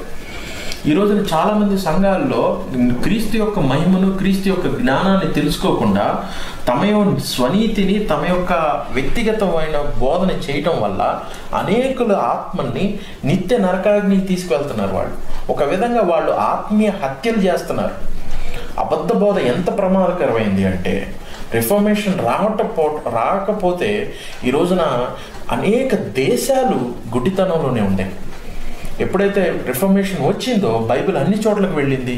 అన్ని చోట్ల మనుషులకు సత్యాన్ని గ్రహించారు, తమ పొరుగు అని ప్రేమించడం మొదలుపెట్టారు. కానీ ఇక్కడ ఈ అబద్ధ బోధలో ఇప్పుడు ఈ రోజున సంస్కరించవలసిన విషయాల్లో చాలామంది వ్యక్తిగత అనుభవాలు, లేకపోతే సంఘంలో తమ యొక్క సొంత వారిని, తమ కుటుంబం వారిని ఎక్కించడం, లేకపోతే ఇంకా మాట్లాడుకున్నప్పుడు ఏవైనా కానీ డబ్బు కోసము రక్షించబడతావు, డబ్బు ఇచ్చినప్పుడు నువ్వు ఆశీర్వదించబడతావు, ఇలాంటి బోధనలు చెప్పినప్పుడు వాళ్ళు అనుకుంటున్నారు డబ్బు ఇస్తే పరలోకానికి వెళ్ళిపోతావు అని అనుకుంటే అది చాలా అల్పమైన విషయం. అపోస్తల కార్యం 8వ అధ్యాయంలో గారడి సిమోను వాడు ఏం చేస్తాడు, డబ్బు పెట్టి మాకు ఇవ్వండి అంటాడు. సో డబ్బుతోటి నువ్వు ఆశీర్వదించబడతావని మరలా ఏదైతే వద్దనుకున్నారో మరలా దాని వైపే తిప్పడం మూలాన ఈ రోజున సంఘాన్ని మొత్తాన్ని కూడా మరలా సంఘంలో ఉన్న విశ్వాసుల్ని కూడా నరకంలోకి తీసుకువెళ్తున్నారు వీళ్ళు. ఇది బయటికి చాలా చక్కగా కనబడిద్దేమో, లోక సంబంధంగా చూస్తే సంఘం చాలా బాగుందని. కానీ ఆత్మీయంగా వాళ్ళు గుడ్డివాళ్ళు అయినప్పుడు ఒకడు పుట్టి ప్రయోజనం లేదు. ఒకడి పుట్టుక దినం కన్నా మరణ దినం మేలు అన్నాడు. మరణ దినాన వీడు క్రీస్తులో ఉన్నాడా? క్రీస్తుని ప్రేమించే గుణంలో ఉన్నాడా? లేని పక్షంలో నువ్వు ఎన్ని మందిరాలు కడితే ఏం ప్రయోజనం? నువ్వు ఎంత సహాయం చేస్తే ఏం ప్రయోజనం? నువ్వు క్రీస్తులో రక్షించబడటానికి స్థిరంగా ఉన్నావా? క్రీస్తును బోధించకుండా ఎవరు వేరే సువార్త బోధించినా అట్టివాడు శాపగ్రస్తుడవునుగాక అన్నాడు. అనాథమా అని అంటాడు, శాపగ్రస్తుడవునుగాక అంటే ఒక మనిషిని ఈ చిన్నవాటిలో ఎవరినైనా వాడిని అభ్యంతరపరిచిన ఎలా వాడి మెడకి తిరుగటి రాయి కట్టి వాడిని పడవేయటం, సముద్రంలో పడవేయటం మేలు అన్నాడు. ఒకడి మార్గాన్ని ఈ చిన్నవాడు ఆ విశ్వాసంలో ఎదగని వాడిని తప్పుడు విశ్వాసంలోకి, తప్పుడు మార్గంలోకి తీసుకెళ్తున్న వాడిని ఏమన్నాడంటే యేసుప్రభువారు వాడి మెడకి తిరగటి రాయి కట్టి వాడిని సముద్రంలో పడవేయడం మేలు అన్నాడు. వాడు చచ్చిపోవడం మేలే కాదు. అబద్ధ బోధ భయంకరమైంది. అది ఈ లోకంలోనే కాదు, రాబో నిత్య లోకంలో నరకానికి వెళ్ళేలా చేస్తుంది. కాబట్టి సంఘంలో సంస్కరణ చాలా అవసరం. అది లేకపోతే అనేకులు దేవుడి మార్గాన్ని గ్రహించలేరు. బోధ చేయాల్సిందే. ఈ సత్యాన్ని గ్రహించిన వాడు చెప్పకుండా ఎలా ఉంటాడు? అబద్ధ బోధని కేక వేస్తాడు. నాకు తెలిసిన బ్రదర్ ఎప్పుడు ఏం చెప్తా ఉంటాడంటే, ఇదిగో అబద్ధ బోధన ఎలా ఉండిద్ది, చెప్పకపోతే ఎలా ఉండిద్ది అంటే, ఒక వ్యక్తి ఇల్లు కాలిపోతూ ఉంది, తనకు తెలీదు, నిద్రపోతున్నాడు. నువ్వు అతని ఇల్లు కాలిపోవడం చూసావు, నువ్వు అతన్ని లేపుతావా లేకపోతే సుఖంగా నిద్రపోతున్నాడులే అని వదిలేస్తావా? తన జీవితము నిత్య నరకాగ్నికి వెళ్తుంది తప్పుడు బోధలో ఉంటే. ప్రభు అని పిలుస్తూనే ఉంటాడు, కానీ దేవుడి చిత్తం అతని జీవితంలో లేకపోతే రేపటి రోజున ప్రభువే అంటాడు నువ్వెవరో నాకు తెలియదని. సత్యం తెలిసిన నువ్వు, నిజంగా నిన్ను వల్ల నీ పొరుగు అని ప్రేమించమని తెలిసిన సత్యాన్ని గ్రహించిన నువ్వు చెప్పకుండా ఎలా ఉంటావు? తప్పు బోధని రిఫర్మేషన్ చేయకుండా ఎలా ఉంటావు? సంస్కరణ చేయకుండా ఎలా ఉంటావు? చేసుకోకుండా ఎలా ఉంటావు? దేవుడికి భయపడిన వ్యక్తివి. సంస్కరణ అనేది ఇది important, it's very essential foundation. అది one of the essential truth. అది ఖచ్చితంగా మనం సంస్కరణ చేయాలి, సంస్కరణ చేసుకోవాలి. లేకపోతే నిన్నే కాదు, నిన్ను గురించి, నీ బోధన గురించి జాగ్రత్త కలిగి ఉండము. ఇలాగ చేసి నీ సంఘాన్ని నువ్వు రక్షించుకుంటావని అంటాడు తిమోతితోటి. సో నీ బోధ గురించి నువ్వు జాగ్రత్త కలిగి ఉండాలి. బోధకుడికి ఇచ్చినటువంటి ప్రయోజనం ఇది.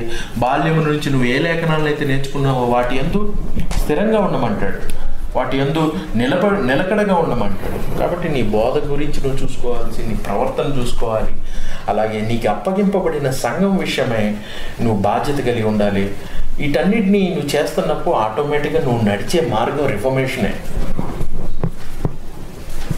ఎస్. సో ఆ విధంగా సంస్కరించబడుతూ ఉంటాం. అదేవిధంగా మీరు కూడా చెప్పడం లేదా మరి ఈ యొక్క సంస్కరణ ఎవరికి అనే టాపిక్ మనం ఎప్పుడుగా చర్చించాం. దీనికి ఫైనల్గా మీ నోట్స్ చెప్పండి. చాలా ఏం చెప్పాలో బ్రదర్ స్వరూప్ ఆల్రెడీ చెప్పాడు. నిజంగా అబద్ధ బోధన చాలా ప్రమాదకరమైనది. నేను చాలాసార్లు చెప్తాను, అబద్ధ బోధకులు టెర్రరిస్టుల కంటే చాలా డేంజర్ అని. టెర్రరిస్ట్లోని నీ బాడీ మాత్రం చంపుతారు, కానీ అబద్ధ బతుకు నీ శరీరాన్ని ఆత్మ రెండు నరకంలో పోయేలా చేస్తారు. కాబట్టి you must be very careful about it. So సంస్కరణ ఒకరోజుతో జరిగేది కాదు ఇది. నువ్వు ప్రతిరోజు స్క్రిప్చర్ చదువుకుంటూ ప్రతిరోజు you must edify yourself, you must improve yourself. So you must work hard on it అనేది మనము ముఖ్యం తెలుసుకోవాలి. First you must reform yourself to reform the church.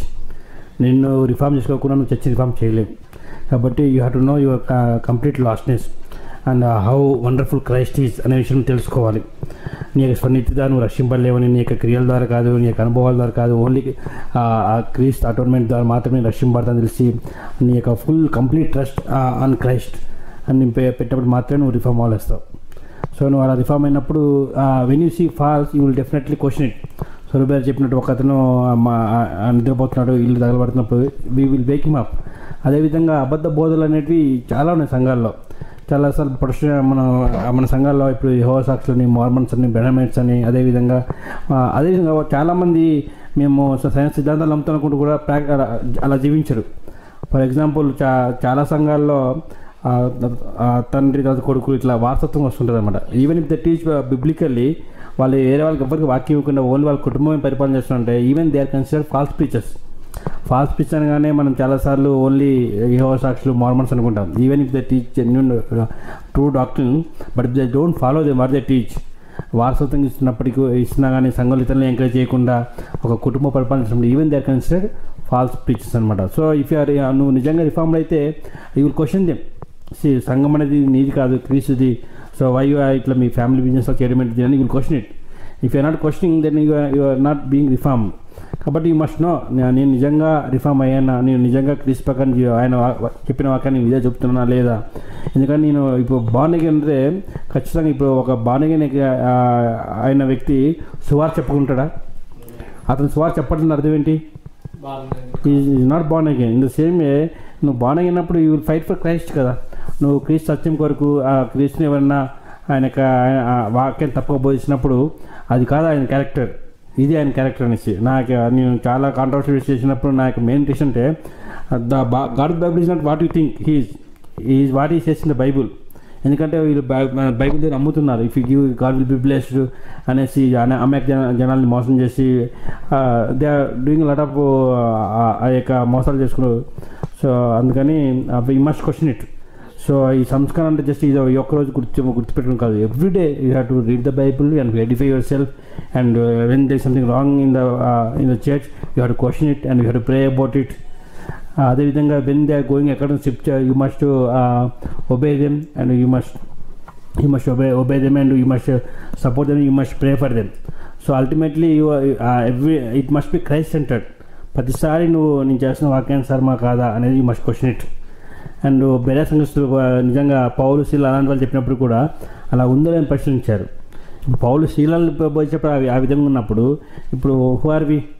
కాబట్టి ఇంకా మోర్గా we must examine everything in light of scriptures. అది it will be pleasing to God. కాబట్టి ఇది ఒక్కరోజుతో జరిగేది కాదు, it is a continuous process అని మనం గుర్తుపెట్టుకొని if I really born again you must question yourself, am I living according to the word of God అనేసి.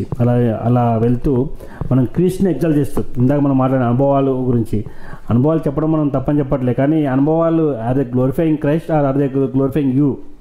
మోస్ట్ ఆఫ్ ది ఎక్స్పీరియన్స్ ఏంటంటే ప్రీచర్ ఏదో గ్రేట్ అనే విధంగా వాళ్ళు తీసుకోవడానికి ట్రై చేస్తారనమాట. సో దేవుని మహిమను దొంగలిస్తున్నారు ఎక్కువ శాతం చెప్పాలంటే. కాబట్టి యూ మస్ట్ హావ్ డిజైన్మెంట్ అండ్ ఖచ్చితంగా నువ్వు ప్రశ్నించాలి. నువ్వు అంటే you must pray everyday, you must pray, you must read the scriptures.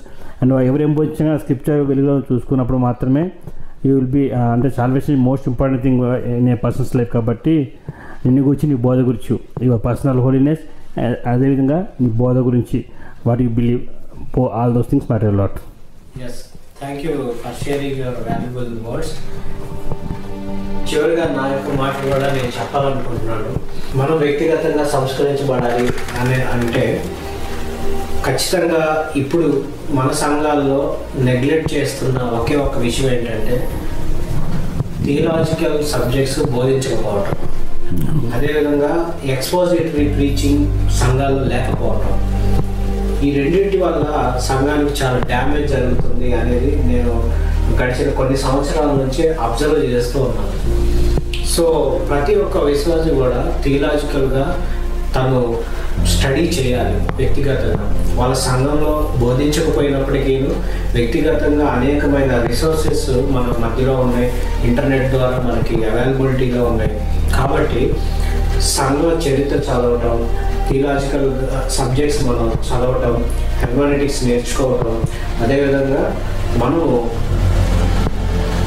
వాటిని నేర్చుకొని మనం కూడా ఎక్స్పోజిటరీ ప్రీచింగ్ చేయటం సంఘంలో. ఆ విధంగా చేసినట్లయితే కమింగ్ డేస్లో అయినా మనము మంచి వాక్యానుసారమైన సంఘాలని మన తెలుగు స్టేట్స్లో చూడగలం. సో మెయిన్ ఈ యొక్క సంస్కరణ దినోత్సవ భాగంగా ఈ యొక్క సంస్కరణ ఎవరికి అనే టాపిక్తో మనం ఇంతవరకు చర్చించాము. దేవుడు మనల్ని ఇంతవరకు తన మాటల్ని మన ద్వారా పంచుకున్నందుకు వందనాలు తెలియజేస్తున్నాను. దేవునికి మహిమ కలుగుగాక. So thank you for sharing this valuable words and మీ యొక్క అమూల్యమైన సమయాన్ని కేటాయించినందుకు వందనాలు. మరి భవిష్యత్తులో కూడా ఇలాంటి వీడియోస్ మరిన్ని చేద్దాము. అదేవిధంగా ఈ వీడియో చూస్తున్న మీరు కూడా మీకు ఏమైనా ప్రశ్నలు లేదా ఏమైనా చెప్పిన వాటిలో ఇది వాక్యానుసారంగా లేదు అని అనిపించినట్లయితే మీరు కామెంట్ బాక్స్లో మీ యొక్క ప్రశ్నని కానీ అభ్యంతరాన్ని కానీ టైప్ చేయండి. సాధ్యమైనంత వరకు మేము రెస్పాన్స్ ఇవ్వడానికి, దానికి జవాబు ఇవ్వడానికి ప్రయత్నిస్తాము. దేవుని కృప మీకు తోడై ఉండాలి.